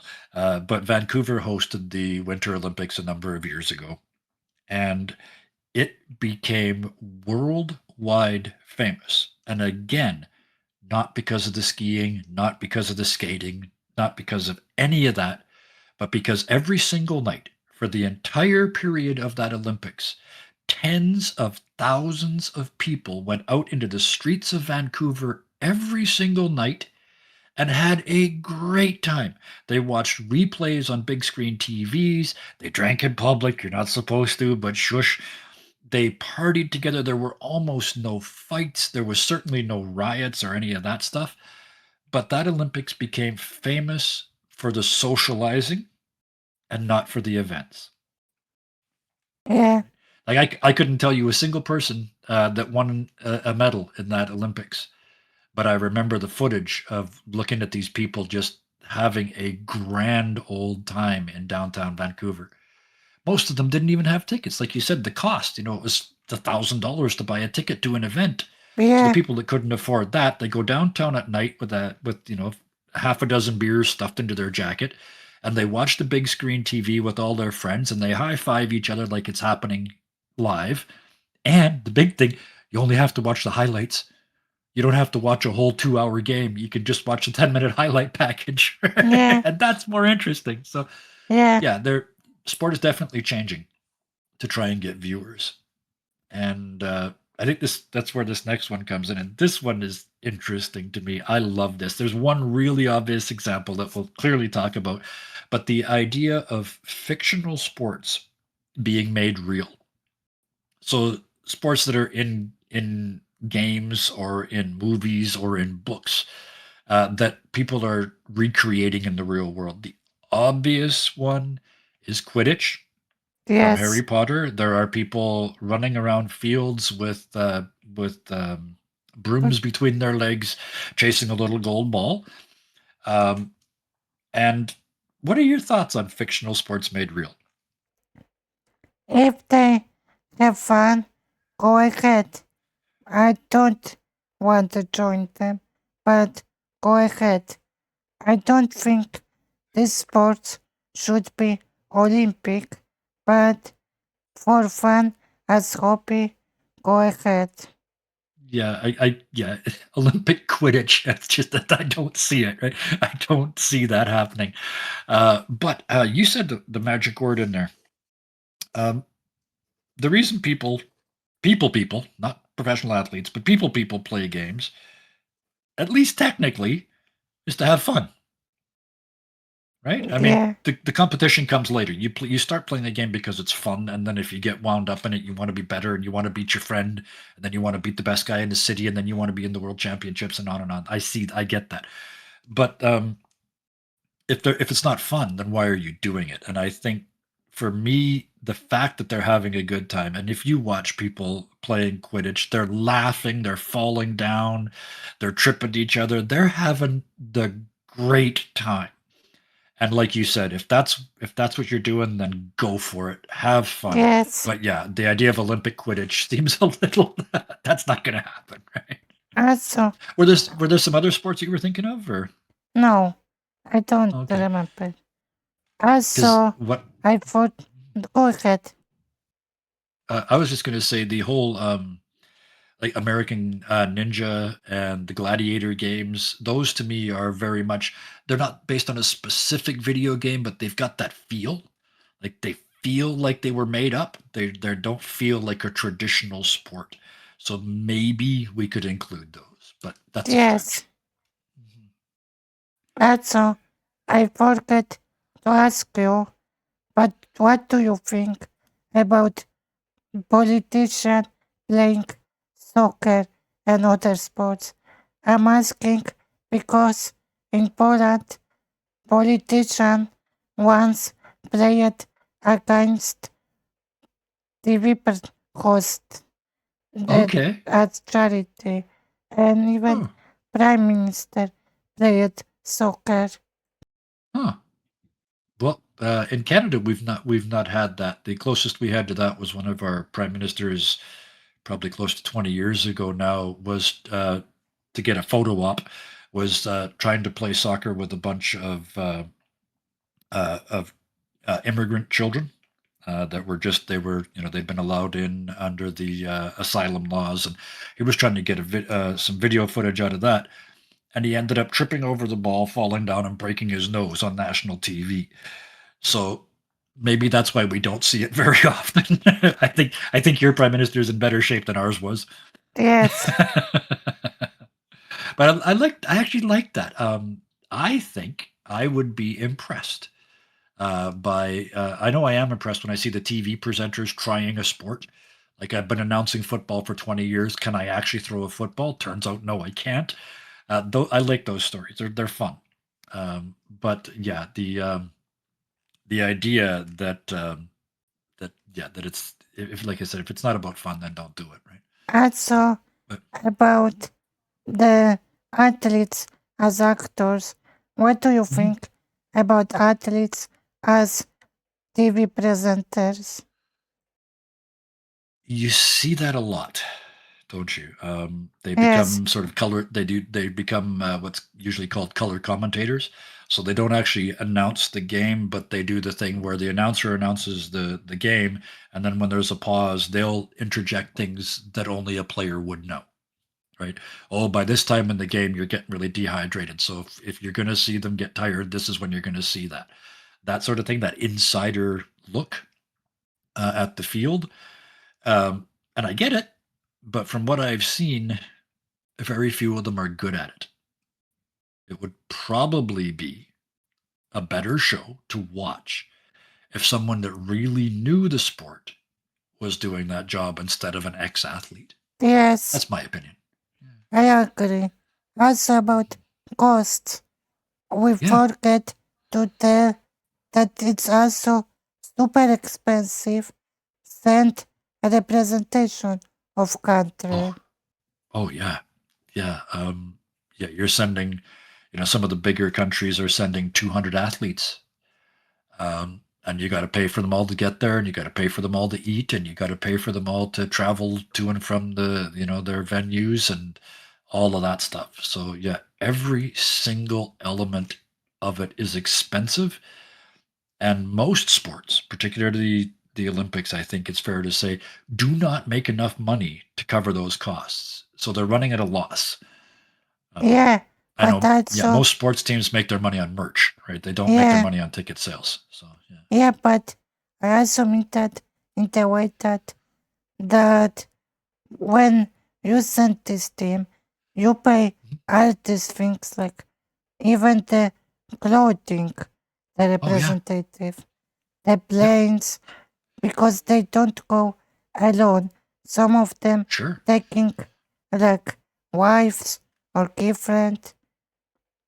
Or coaches. There's the coaching staffs have to go with them, and a team of one runner might have four coaches Yeah, that goes with them. So yeah, it's the expense is and, wild. It and is also tremendously expensive. and also you need to send national TV some Mhm. host Oh yeah, because yeah. to reporters and Mhm. and I mean in the way that this team won't won anything and you spend that money and people Yeah. are thinking why don't invest in something important. Exactly. Yeah. This is where sponsorships come in too, but they've got their own problems, right? A big company donates a bunch of money to help the Olympic team go on to the Olympics. That's great, but there's always a price. They want ads. They want pictures to use in their advertisements. They want you to hold up their product and smile. There's always a price to pay for sponsorship money. Also, So Polish team had another problem in summer Olympic. Some what of was that? them don't have place to practice and some don't even have equipment. They had Yep. spend their money. Yes, but it's their own personal money to get these things. Yeah. And yeah, the um, one of the things that came to mind was bobsled. There is precisely one bobsledding location in Canada, so anybody that wants to train has to go to Calgary. It's the only one. So even before you're good enough to consider going to the Olympics, you and your family have got to fork out a huge amount of money to send you to Calgary every weekend for the whole winter for 4 years or 5 years or 10 years to get good enough to go. And that's, not everybody can afford that. Not every family can afford that. So we end up not seeing the best athletes. We end up seeing the ones with the best funding. And that's, again, Formula One is something I've watched for years. And you do not get to be a Formula One driver unless you show up with a huge amount of sponsorship. Yeah. In fact, in one case, a young man who with some driving talent, who is Canadian, Lance Stroll, wanted to drive in Formula One. He couldn't get hired. He simply didn't have the skill set. He couldn't get hired. So his father bought a Formula One team so that he could drive. Yeah.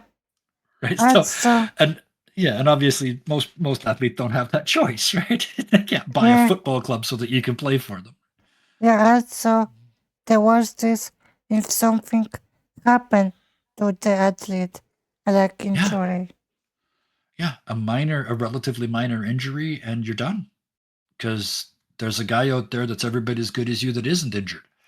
So they're gonna back him, and it's a very dangerous game to play. Yeah. Being an athlete.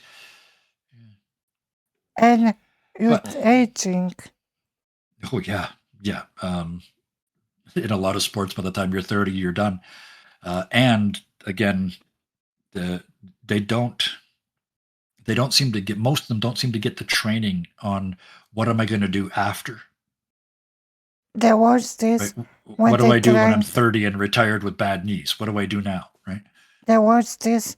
They tried different sports, and they are better at them, like Michael Jordan, golf, or there was in Polish, Kubica, the writer, Formula One, and Formula One driver, and when he got injured and later retired, he started race like right Dakar, and the same Adamauer, the sky jumper, he also tried the right Dakar, this type of racing, but he didn't want anything.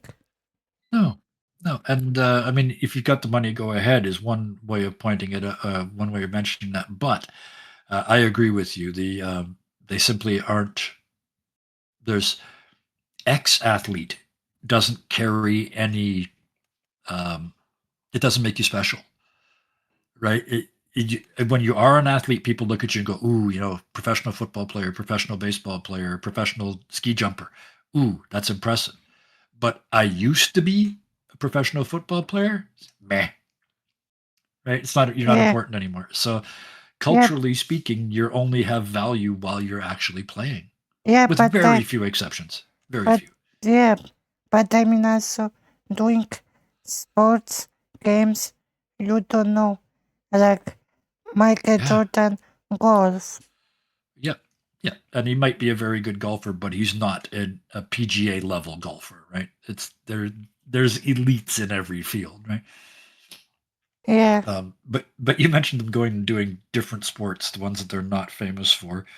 I'm going to tie that into our next one because we're going to get a little more lighthearted here towards the end. The Olympics has done some strange things over the years to try and get viewers. One of them is the demonstration sports, where for one Olympics, a sport of usually a local sport is highlighted and competed for. And historically, there have been some very, very odd Olympic sports. Did you want to start this conversation? I hate that we don't have e-sport but breakdance. Yeah, breakdancing. Yep, that was definitely one of them. I did a little research, and at one point, ballroom dancing was an Olympic event, which at least is still physical. I mean, you have to be physically fit to do ballroom dancing at a high level, and technique. But technique and training and all of that. The one that really got me, the historical event that has been part of the Olympics and wasn't just one time, it used to be a considerable part of the Olympics, was poetry. Now, that's an odd sport. I think a lot of people would say it's not even a sport. But it was an Olympic event. At one point, you could get an Olympic gold medal in poetry. You think we wouldn't get away with that now, would we? Right? I mean, if we tried that in the 2026 Winter Olympics, No. no. So yeah, and also, I mean, it's not just the Olympics, right? There's a lot of other weird sports out there, and they get sort of niche followings. You want to start on give us an example of one of those? Yes. For example, Red Bull was organizing flute tag race when Yes. people was building up vehicles to fly. Yep. And they were super worried. One even used buff. Yeah. Oh, yeah. And it's a sport that sort of engages with its weirdness. Like the whole point to it is that it's weird. Most people that show up have not showed up with a carefully designed glider that they're going to drive off the end of a pier and try and go a long distance. I mean, somebody shows up every year doing that, but most of them are silly. Like you said, a bathtub with wings. I saw one year that looked like Sonic the Hedgehog. No wings at all. They just drove it off the end of the pier and smashed into the water and had a great time. So that sort of thing. The soapbox derbies, or not soapbox derbies, that's a real thing. But it's also a Red Bull event where they do the homemade go karts and ride down the hill over jumps and bumps and everything else. It's that same kind of thing. They're just Yeah. embracing the weird, and they get a fair amount of views. It's Yeah. not Olympic levels, but it's a fair amount of views. Also, I have question. Why Red Bull don't make video games from these sports? I would love to do crafting in video game. That's a brilliant idea. Build your own machine for the Flugtag. Somebody needs to do that. That's a really good idea. And I'm curious why Red Bull still didn't hire small programming studio and make game. Yeah, that is a really good idea. I love it. I would play that game because again, that's where we don't get into that repetitiveness that we got earlier, right? Where like if I'm going to play a ski jumping game, once I'm good at it, I'm done. There's nothing left to do. With Flugtag, it's like okay, let's build one that doesn't fly. Let's build the silliest looking thing we can build, and then push it off the end of the pier. And also, you can make mods to that game. Yes. Oh yeah. Yeah, add wings and all kinds of stuff. That's a really good idea. Yeah, but I mean, fan-made elements to game. Yeah, get everybody in the Steam Workshop going on it and end up with some absolutely wild. I mean, and that would be easy enough to then make a competition out of it, right? Yeah, but Once I mean, every 3 months you get together for the Flugtag Yeah. esports version. Yeah, but I mean, new elements to bullet. People could make modification. Yep, absolutely. Plus, you could build things in the virtual world that you couldn't build in the real world. Plus, it would get everybody that can afford the game into the hobby, right? It costs money to build something for Flugtag, and not everybody's got that kind of money. So it would be good fun. I love the idea of the esports Flugtag. Oh, that's brilliant. Also, imagine if Red Bull would do that game, they could also collaborate with brands. And like you Yeah. said, Sonic, they could add elements in update. Yeah, absolutely. DLC that's adds comic book characters, all that stuff. It's all there. That's a really interesting idea. I like that a lot. But before we get sucked into that for talking about a good video game idea, maybe that's another episode we can do. But there are some truly weird sports that get coverage. I mean, there's lots of weird sports that don't. We're going to talk about those in a second. But the one of my favorite things to watch every year is the cheese roll. I presume you've seen it. Yes. They take the big wheel of I think it's Gloucester cheese. It's a big wheel of cheese anyway, and they roll it down an incredibly steep hill. and people chase it, and the first person that catches the cheese wins whatever the prize is. I think the prize is you get to keep the cheese. I don't think there's anything more than that. But every single year, there's a bunch of injuries because it's an incredibly steep hill. And it's all lumpy and bumpy, and people get hurt all the time. But every single year, it makes the news all over the world, right? Yeah, Yeah, I'm presuming you've seen it there as well. So, yeah, um, so I like these weird sports. To me, that might be another way of generating more interest in sport is doing strange things that people haven't seen a lot of before. Are you yes. thinking of any other ones or? Do you have a race of move maker? I mean the machines to cut grass. Oh, the lawnmower racing. Yes, yeah, that one too. Yeah, um, and and yes, that one it's getting fairly serious because there's now the stock class where you have to drive it exactly as the way you bought it from the store. And then there's modified ones where people are putting huge engines in them and going 60 miles an hour on a lawnmower. But yeah, it's another one of those ones you'll watch it because it's weird, right? It's interesting, it's different, right? Same video game was bad and Yeah, the video not game nice was to awful. play. Yeah, yeah, it was really awful, which is unfortunate because that's another one of those games that would have been a lot of fun to play with your buddies, right? Uh, Yes, yeah. But we just talked about some of the ones that actually get coverage. The cheese roll every year, Flugtag every time it's on, all those sorts of things. But there's a bunch of sports out there that simply don't get coverage. There's not enough viewers, or the studios don't think that there's enough people would watch. So, what are your thoughts on that? What examples did you have? I don't have any examples, Oh, but okay. but I think there should be even online now times more Yeah, coverage of them. absolutely. Yeah. I've seen a couple of them over the years. Back when we used to have actual sports channels that showed more than just football. There's a couple of them. One of them is a Scottish game called hurling. It's played with a wooden ball and wooden bats, but it's kind of like rugby because they tackle each other and run into each other.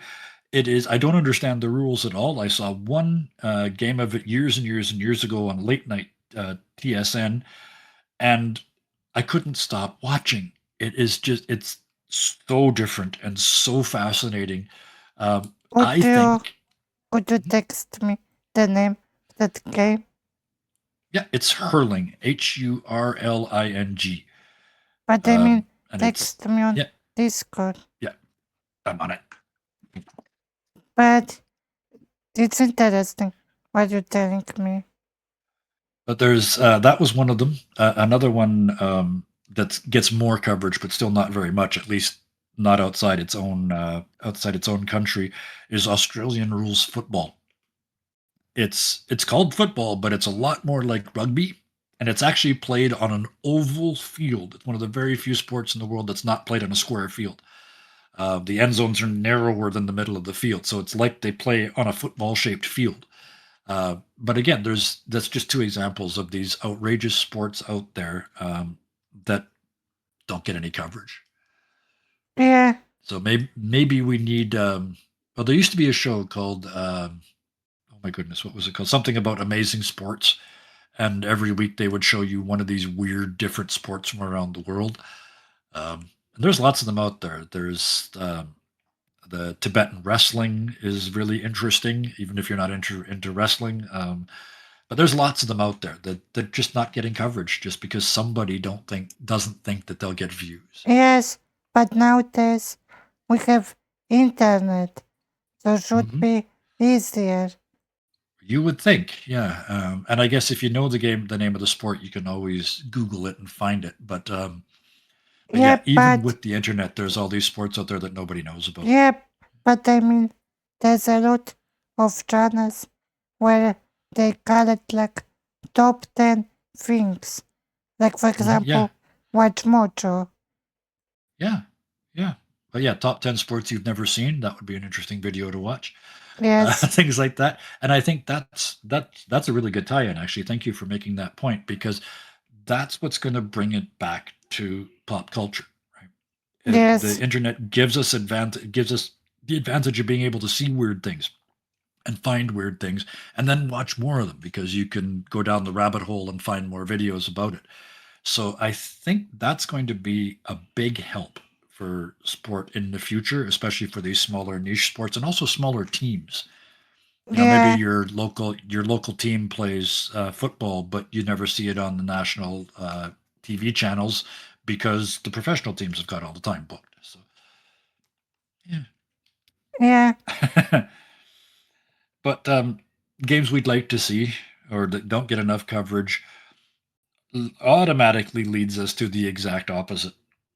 Games that shouldn't be covered or that are better off not returning TV screens. I have Um, one.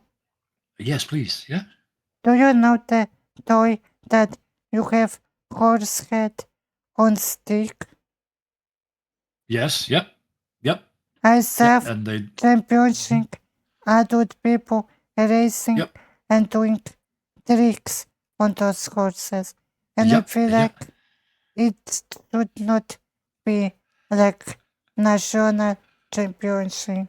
Like, okay, maybe you like toys, but it's not like a really good sport. I agree with you. If they're having fun, go ahead. But the idea of televising it does seem a little weird to me as well.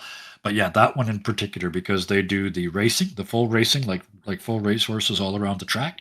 They do show jumping, where the person with a stick and a horse head on it runs around a small field and jumps over tiny fences.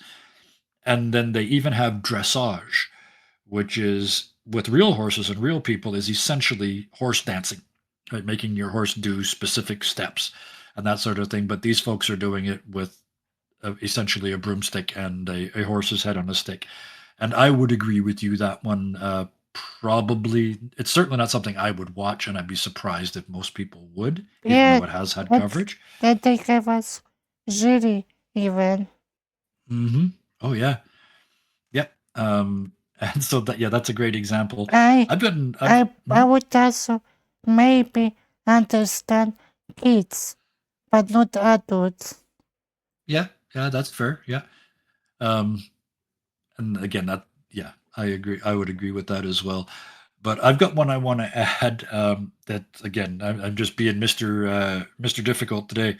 I would be very happy if we never saw cricket on TV again ever. Um, even the new cricket, they've changed it. They've shortened the game dramatically. It used to take 2 days to play a game of cricket, and it would be on TV for 8 hours a day for 2 days. And it's not an exciting game. I'll just come right out and say it. I've watched a fair amount of sports in my life. Cricket is not particularly exciting. Yeah, So I'd be happy to see that gone. yeah, and I would be happy if they stop airing Sky Jump because we don't have Mhm. any more good players. And Yeah, when you watch TV, they stay jumping. And when it's summer, you have a lot of soccer that also I don't want watching. yeah, yeah. And I think that brings up a good point too, because those sports aren't going to go away. They're going to stay on TV and on internet and that sort of thing. But with the internet, we can now have all these other sports too. So we've got more choice than we ever had before. Yeah, And I think it's interesting that people are choosing not to watch the famous sports. They're looking for new, interesting, weird stuff to watch instead. yeah, but still, That's something that maybe soccer the dominate because oh my people goodness, yes. like have habit of watching. Oh yes. Yeah. And soccer, or as it is referred to in most of the world as football, um, is it's a game that kind of almost breaks everything that we've talked about up until now. Because soccer fans are wild. They are focused. They will spend tens of thousands of euros to go to events. The It's got its own culture. I mean, we're talking about pop culture, and soccer slash football has got its own self-contained world. They're never going to run out of viewers. They're Yeah, never going to run out of advertisers. They're never going to run out of games. Nobody's ever going to get bored watching soccer for some reason. I And so hate that, also jokes like women's don't know rules of soccer. mm-hmm. Oh, yes, yeah. That's a whole different thing. But the cultural differences, yeah, there are folks in America that treat American football in the same way that soccer gets treated to the rest of the world. Right? They go to work wearing jerseys from their team. They know all the stats from the last 20 years. But that's a very small group of people compared to if you go to an average European nation and ask about football. Yeah, You're probably going to get beat up because you picked the wrong team, right? They take it seriously. It's a whole different game. yeah, but also in Europe we don't have American football teams. Yeah, Like maybe yeah. there are some small local, but Mhm. nobody playing, and even Yeah. nobody playing games like Madden. Hmm. Yeah, they've tried a number of times. The NFL has tried a number of times to get into Europe, and it just doesn't work. They had an English league with 8 teams from around England. Lasted one season. Nobody watched. They were playing to empty stadiums. They even had a lot of ex NFL players that were over there. They're too old or too slow or slightly broken, too broken to play over here, but they're Yeah, still good enough to play there.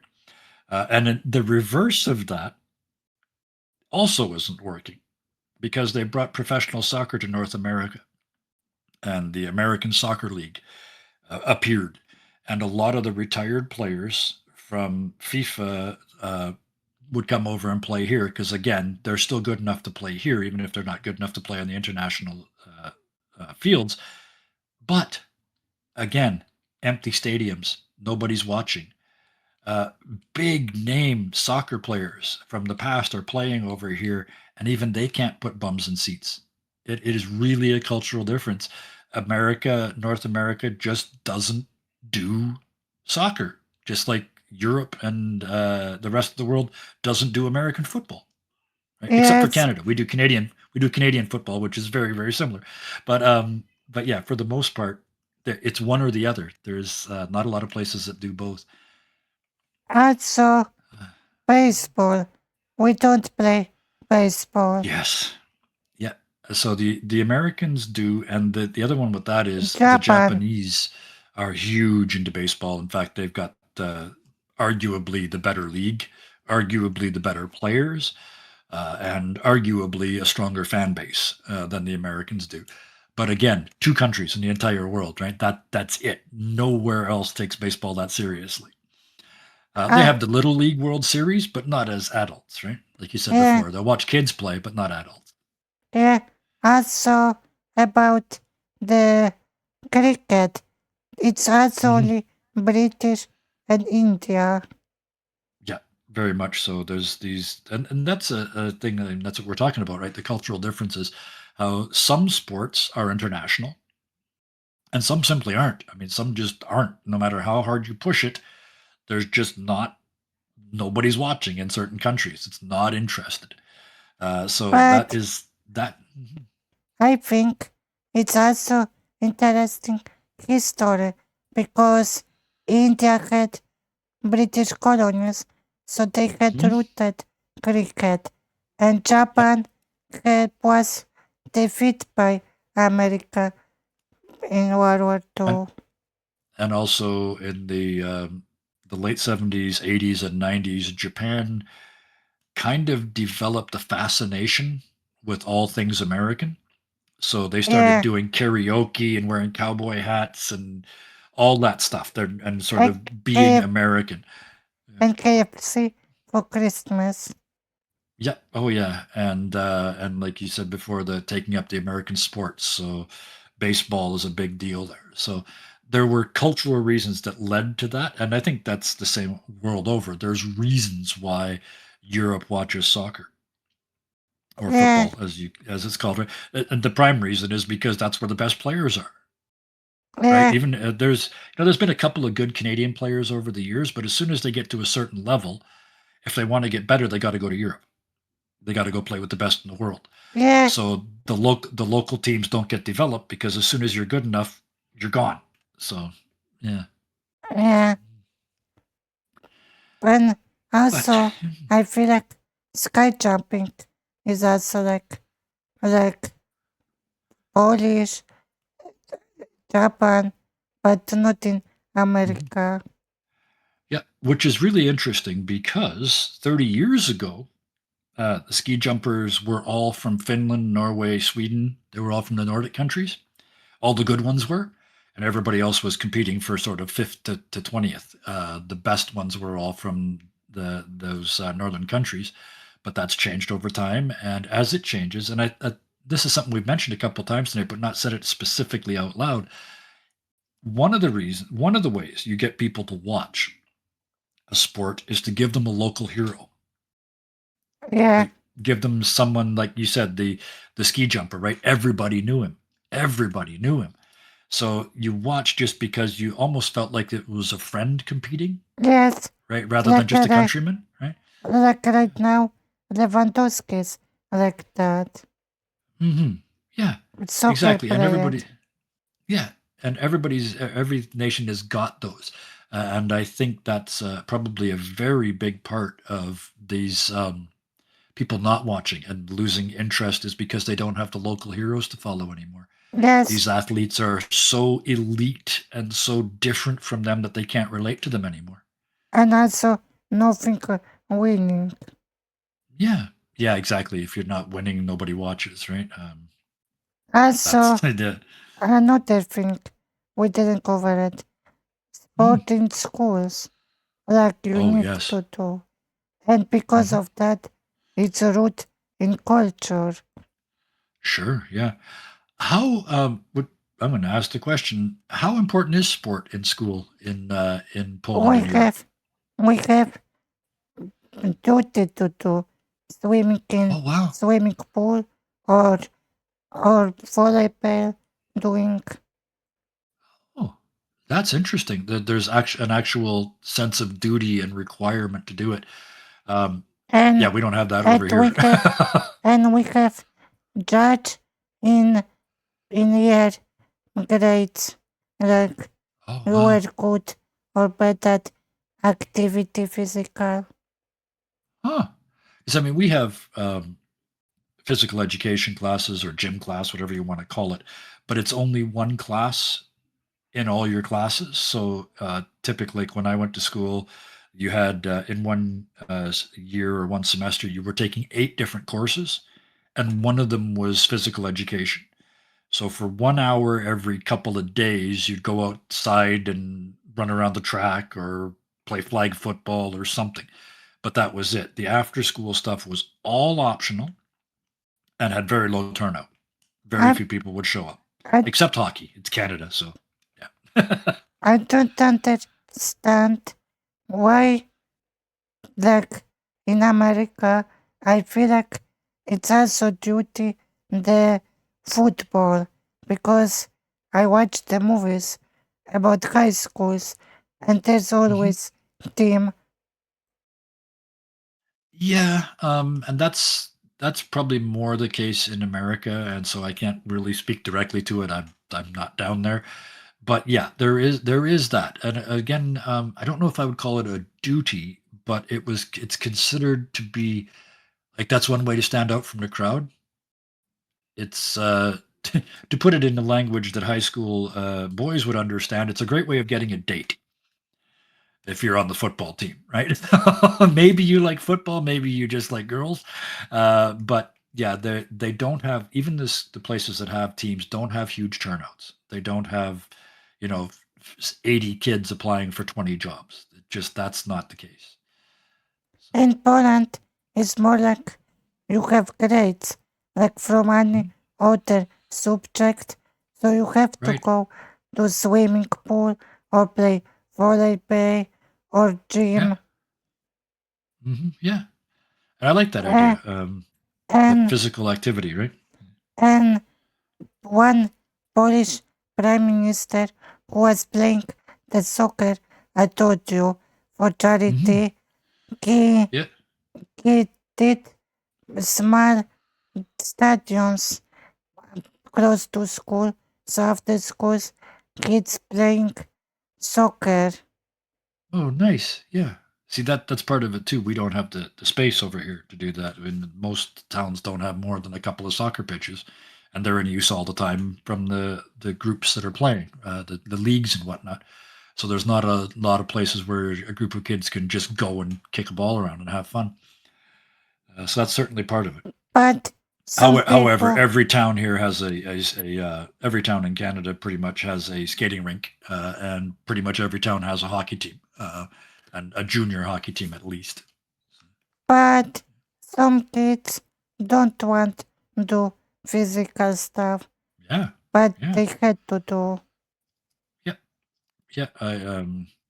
I was more or less in high school. I was more or less one of those kids.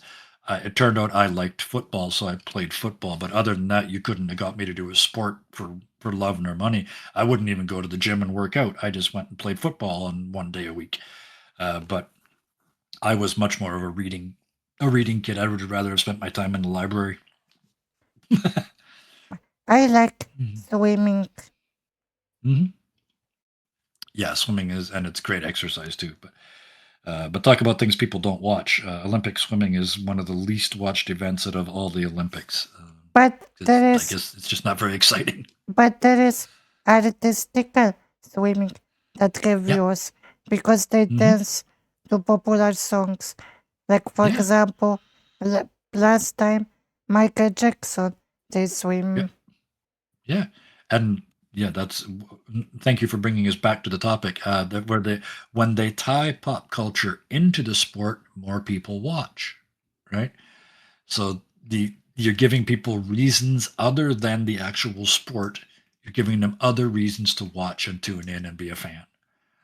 I And hope I think, I hope and I wonder how many this year figure skating will dance to K-pop Demon Hunters.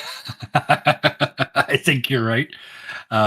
And yeah, music choice makes a big difference in those. And yes, I think you're absolutely right. I think we're going to see a lot of that I in this one. remember It'll be fun to watch. I remember how popular was Let It Go and they danced Hmm. on Yep. Olympic. Yep. Oh yeah, absolutely. Um, so yeah, that and again that using popular culture to bring people to sport and to try and increase their views. Um, it says something that the sport itself can't draw those people. You need to add these other things to get them in there. And that Yeah, didn't used to be the case. People used to show up just to watch the sport, and now it takes much more than that to get them to sit down and watch. also to topic about fans, you told me Hmm. that somewhere like fighting over team, and that's right. And also some hooligans who just looking Oh to yes. occasion to crowd. But in America, I saw there's also fans who demolish the whole city because team enemy won. Yep.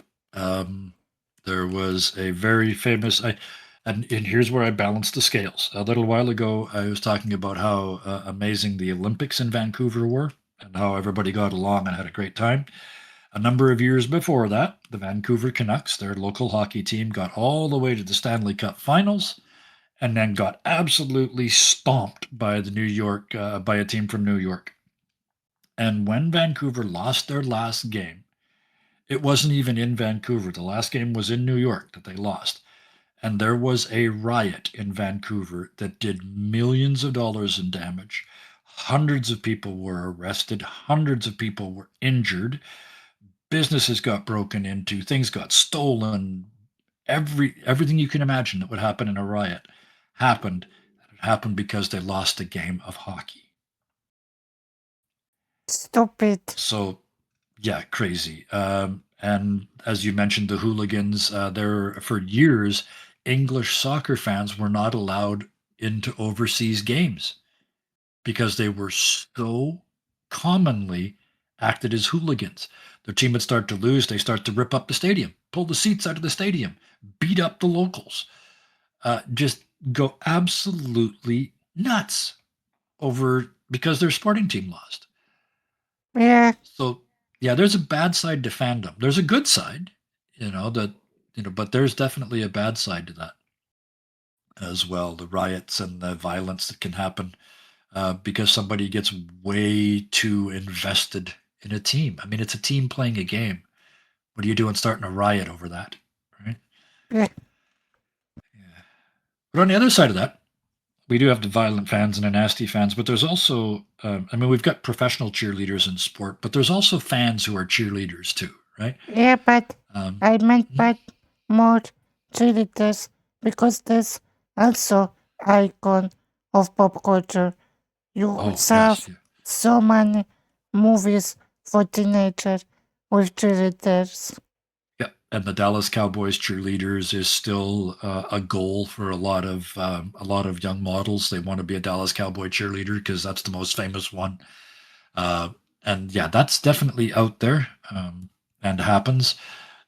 And My they have personal, and they have even championship in oh yeah, cheerleading. yep, oh yeah, with all the fancy moves and everything else. Yeah, it's become its own sport, which is a really interesting thing. Yeah, when the cheerleaders become the sport, that's an interesting meta game, right? I mean, it's one step up, Yes, right? um, but one of my favorite cheerleader stories is the fans who turn into cheerleaders. There used to be a fella that showed up at all the Vancouver hockey games with a big wooden drum, and he would just beat the drum and scream the logo, scream the name of the team, and he'd get the crowd all wound up, and he got them to do the wave, where they stand up and sit down all the way around the stadium. He got them to do all of that, and he was an absolute amateur. He wasn't paid by anybody. He paid for his seat to be at those games, and then he did that as his own thing. So there's professional cheerleaders, and then there's amateur cheerleaders too. And for the yeah. most part, I think they're positive, right? What do you think also about contest of the British fan in crowd? Because, for Oh, example, I had yeah, that. yeah, absolutely. I don't like that. I'm not a big fan of them showing the crowd close enough to see faces. It's, in my opinion, it's nobody's business if I went to that hockey game that night. Nobody should be pointing a camera at me. I'm not the athlete. So I don't even like kiss cam. I don't like the look like a famous person cam or any of those. Anytime where they're pointing the camera at somebody that's in the audience of a sporting event, I'm not a fan But because that's I, not what the game's about. Right? but I also hate that a letter this the most pretty fan get Mm-hmm.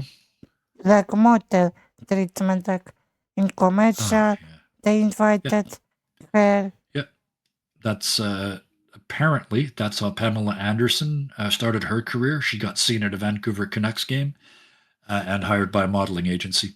So apparent for some folks, there's a benefit to that. But I, like I said, I'm not there to see the audience. I'm there to see the athletes. Right. When So when was Euro uh, Soccer Cup in 2012, there was mhm, Viviet's last name, girl, mhm, and she was invited everywhere because they mhm. spotted her in crowd.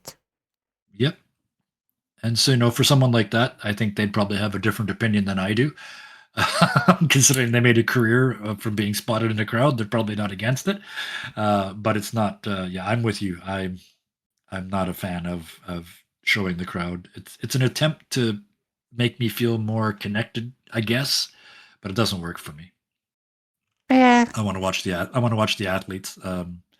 I want to watch the people that spent 10 years getting good at what they do. I don't want to watch some guy in the crowd drinking beer because he looks like Kelsey Grammer. Yeah, right. Uh, so yeah. yeah, I guess I Also, probably should have used a more modern person there, but yeah, you know yes, what I mean. also about cheerleading. What do you think about drama last year that one first male is cheerleader? Um, that's been around for a while. There have been male cheerleaders since the first time I ever saw one would have been in the 80s, and it caused a huge fuss. Huge fuss. But if we were talking like a couple minutes ago, we were talking about the cheerleading competitions. They probably couldn't do those without the male cheerleaders. I'm not saying there aren't women strong enough to throw another woman 6 feet in the air, but it's probably easier to find a man that can do that than to find a woman that can. Right? Yeah, I don't but think I'm being sexist there. yeah, but the man that was joined last year, he was going with these feathers in hands. Oh, I got you. Right. So a male cheerleader who was essentially dressed like the female cheerleaders. Is that what But you mean? yeah, but he was pants wearing, but he was Yeah. doing those stuff, and it Yeah. was very big fuss, like it Uh, should be female, not male. to me, that's a ridiculous statement. Anybody that wants to be a cheerleader, I think, should be able to do it. If he wants to wave feathers around, as long as his boss is okay with that, go to it. Have fun. Have a good time. I'm not gonna pick on anybody for that. But that's my personal opinion. Yeah, Mhm. I think anybody who's willing to put in the effort, paid or not, to be a cheerleader is doing a good thing. It's kind of like mascots. I love a good mascot. Oh, I love a good mascot. I'd rather there are days when I'd rather watch the mascot than the game, especially the really good ones. yeah, They interact with the crowd. They're just having a great time, and they remind you that sport used to be about enjoying it, about having a good time, yeah, and now it's about money and winning and sponsorships and all that foolishness. So yeah. And yeah, now, when we have point about history events, we need also speak what we think about big scandals with sportsmen. And I yeah. don't mean like cheating or something in sport, but like for Mhm. example, Tiger Woods shoot his wife. Mhm. Yeah. Um, those moments in sports history they're tough, because they kind of don't have anything to do with the sport except that it's an athlete that did this or an athlete that had it done to them. Some athletes have been killed for playing their game. There's been soccer players that were killed for scoring a goal, or scoring an own goal. There's a famous one. I think it was Argentina a number of years ago in the World Cup event. He scored an own goal and cost the team was out of the tournament. And 3 days later, he was shot in the street. Right? Wow. That's like I can't even. I can hardly finish the sentence. That is so wrong. That is so misplaced that I can hardly even think about it. But I mean, the big example, the Olympics is full of scandals like this. Again, during the 80s and the 90s, for a number of times, various countries were banned from coming to the Olympics About or this, refused to come for political reasons. Yeah. about this, I hate what is happening now. Hmm. I can tell you. Sure. Yes, I please. hate that Polish people are in the place position to let some countries play in Olympic or not. And because we Hmm. have history with Russia, Yes. we banned Mhm. Russia from Yep. Olympic and we think it's because Ukraine. But it's not Yep. true. It's because we between Poland and Russia have history. And Mhm. now it's even worse because America went to Venezuela and it's Mhm. okay. It's going to Olympic. Yep. Exactly. Um, and I think that's a key part of it is especially the boycotts. They're driven by politics. They generally speaking have nothing to do with the sport or the sports people involved. It's a political statement made through a sporting event, and I think it's inevitable, but I hate it Yeah, and I had because I keep thinking about all the athletes that don't get to compete. Yeah, those athletes from a country that have worked their whole lives. They worked every bit as hard as any other athlete that's going to those games, and they don't get to go because of politics, and yeah, like that just Russia. frustrates me. Like Hmm. Russian are very disciplined in Yep. sports and they Hmm. can't go because Yep. Polish president don't let. Well, And the also, yeah.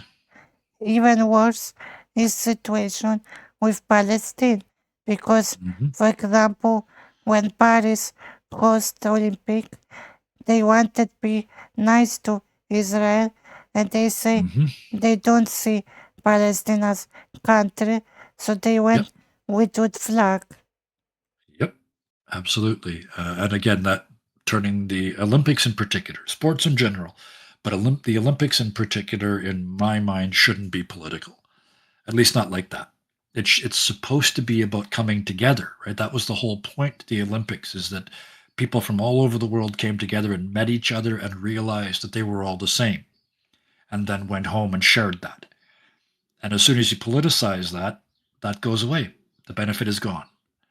Yeah, and So also sad is that even return to Olympic was very political because famous Austrian host in Berlin Olympic. mhm. Yep. Yes. Yeah. That's one way to put it. Yeah. That Olympics was, I mean, as political as it gets. 1972 with the massacre of the Israeli athletes. Again, 100% political. Um, it would be nice if sports was just sports, but at least on the international level, like FIFA and the Olympics, it isn't. And we're seeing that again now, right now in 2026. There are there are countries that are saying they will not come to the World Cup this year because it's being hosted partially by America.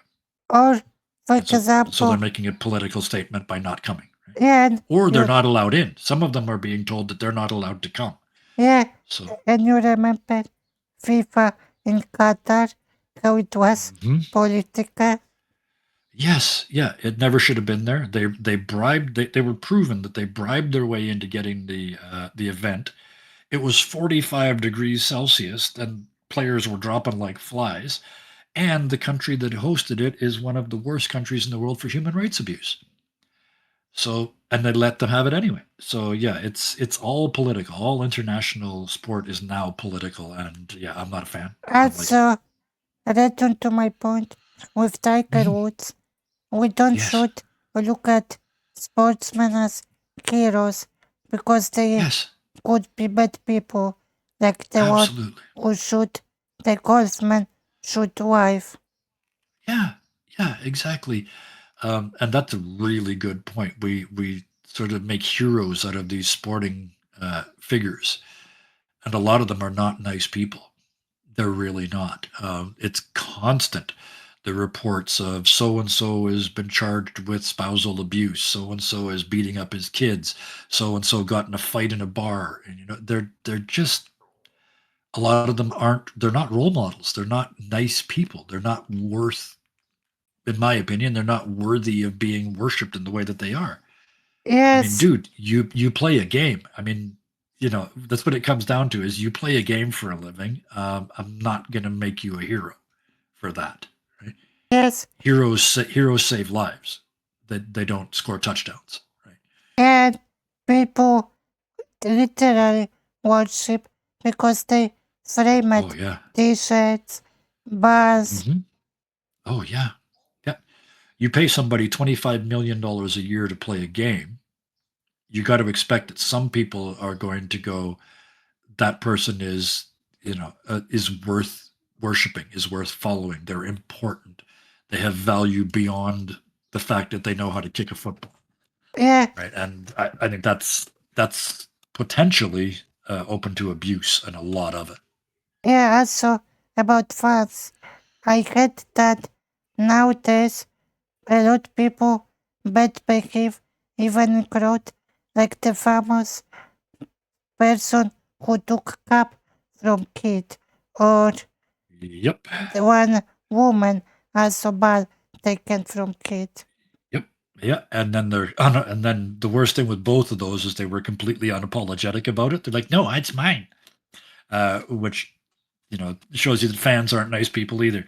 But yeah, that's that sort of thing. That thing where that baseball is more important than the happiness of a child. Yeah, Get get over yourself. It just isn't. That's a baseball. It's a thing. It is not more important than a child's happiness, right? Give the kid the ball. It's a thing they'll remember for their whole life, right? yeah. By the way, Yeah. after Backlash, the man who took cup sent to Mhm. that kid week later. Yes. Yeah, a week later, after getting abused online and in public and everything else, he didn't do that because it was the right thing to do. He did that to shut people up. So he did the right thing, but he did it for the wrong reason. Right? Yeah, and And if I remember correctly, the woman actually lost her job over it. But yeah. I feel like soon we have more people like that Oh, yeah. because they Yep. think they deserve this because they Yep. spent on ticket expensive. Yep. Now, I will counter that with if you go online and on YouTube, you'll find all kinds of shorts about people, especially at baseball games, an adult who catches the ball and then goes and gives it to a kid. And those, to me, that's worth watching. That's a good fan. My favorite one is he's the young fellow that caught the ball. Can't be more than about 15 years old. So still a big deal, right? I mean, the guy at Yeah, bat is his hero, and he catches a foul ball, and that kid walked down 10 rows to hand it to a kid in the front row, like a 6-year-old in the front row. And to me, that's what I want to see. yes, That's a story that's worth telling. That should be on the news. And that 16-year-old, and it happened in at least one case.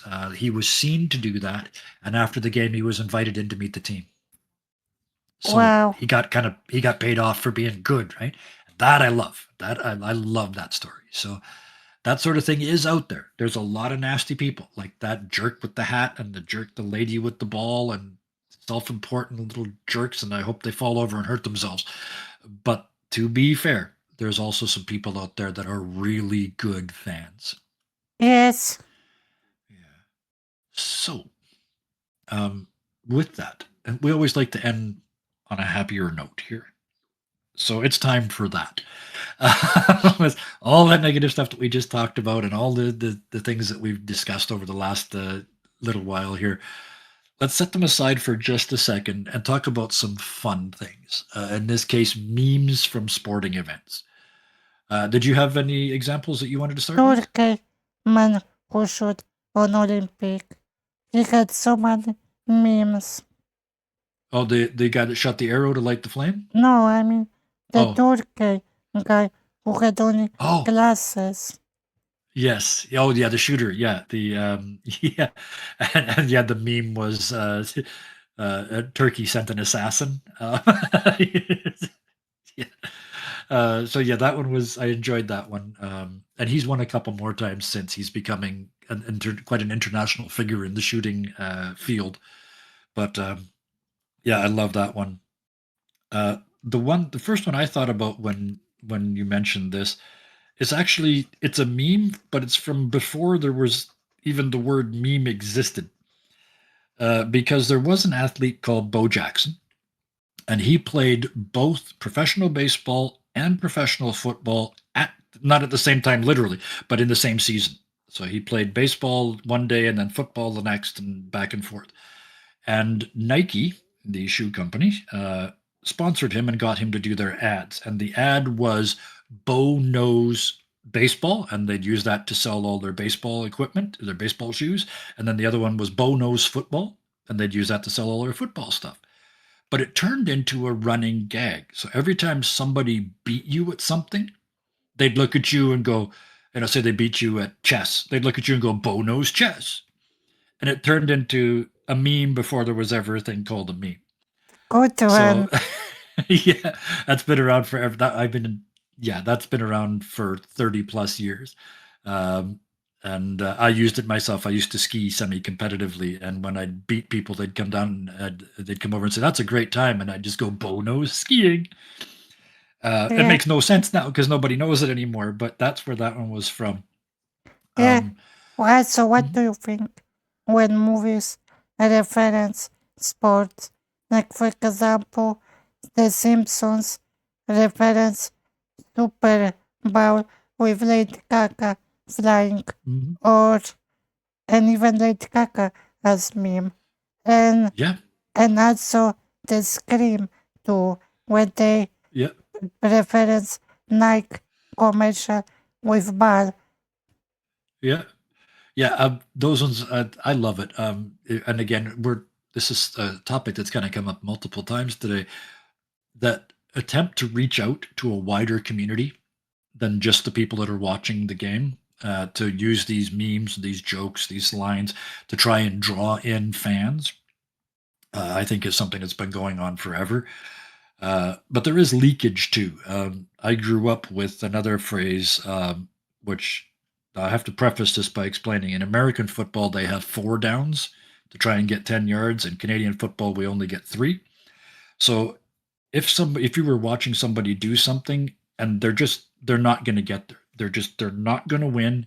They're done. There's no chance of them succeeding. You'd look at them and say, "Buddy, it's third and long." Which in football parlance means it's time to kick it away and let the other team have their turn.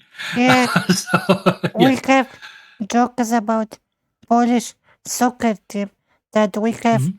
opening match for everything and match for honor. Yeah, yeah, yeah.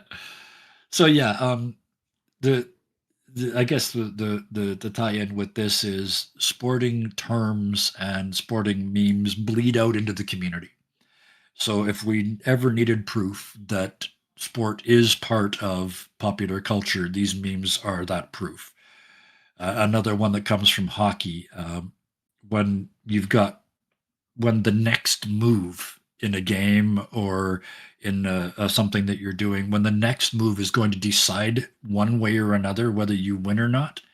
It's another hockey reference. You look at them and say it's sudden death overtime. Sudden death means the first person to score wins. You don't play a whole 20 minutes like you do with soccer or football. You don't play an extra half. You play till somebody scores and then it's done. And that used to be called sudden death overtime. So Yeah, somebody's trying to put together a table and it's the last chance they've got to get this leg on before their friends show up. And you say it's sudden death overtime. yeah. Yeah. Also, last year there was very funny thing that Polish soccer player Lewandowski, what he did also meme. You want to hear what was? Oh, please. Yeah, please. Because they lose game and coach said appreciate small things, like Right. be grateful. Then Yeah. Lewandowski, when they were riding bus to home, he played song by Polish singer. We be grateful for small things. Yeah. So yeah, the humor is there, and that really makes me smile because sport, as we've talked about a lot today, it's taken extremely seriously by by some people. Um, like we said, the hooligans who are wrecking stadiums when their team loses, rioting when their team loses. Um, there are people in the states who, I mean, it's a gag. It's before every single NFL season starts. Somebody posts the meme that says, "Once again, it is time for the results of a football game to determine my mental health for the next 8 months." That sort of joke. So at least that lightness is there because the seriousness can lead to a lot of bad things. Yeah, I mean, what I'd really like to see if it's in sport, and I think this would help make it more mainstream, is regular people playing regular games for fun. Yes. Watching the 10 best people in the world do something is interesting for a while, but I'd really rather watch my neighbor do it, and he falls down while he's trying, and maybe he swears a little bit, and he has to stop and tie his shoe at some point. That to me is more engaging and more interesting Yeah. than And watching somebody play a game at a level that I'm never going to be good enough yeah. to do, right? And also e-sport for young people. Yes. And Oh, yeah. also we should learn lessons from sport about team playing Yes. Hmm. Yep. and fair play. Team playing, Like, support. Yeah. Like you won't be revenge because you lose. Yeah. Yeah. Being a good loser used to be something they taught you, how to lose with dignity, and also how to win with dignity too, right? I mean, you see it all the time. Somebody scores a touchdown and they get right in the other guy's face and they're laughing at him and yelling at him and mocking them. That's not good sportsmanship. That's not something you want to show kids. That's not role model behavior, Yeah, right? also, I don't understand one thing in America. When Mhm. girls lose something, they always plastic smiling. Oh yeah, yeah, the fake smile. And like I said, there's something called losing well, and being dignified in loss. But that plastic face smile is not it. Um, walking up with your head down a little bit, reaching out your hand, and saying, "Good game today. You beat us fair and square." That's good sportsmanship. That's a lesson that I can see teaching to kids and to adults too, because a lot of them don't know it. They've never experienced it. Yeah, But there's a lot of good sport can do. And there's a lot of good that sport can do for popular culture, I think. But we're just not doing it. yes.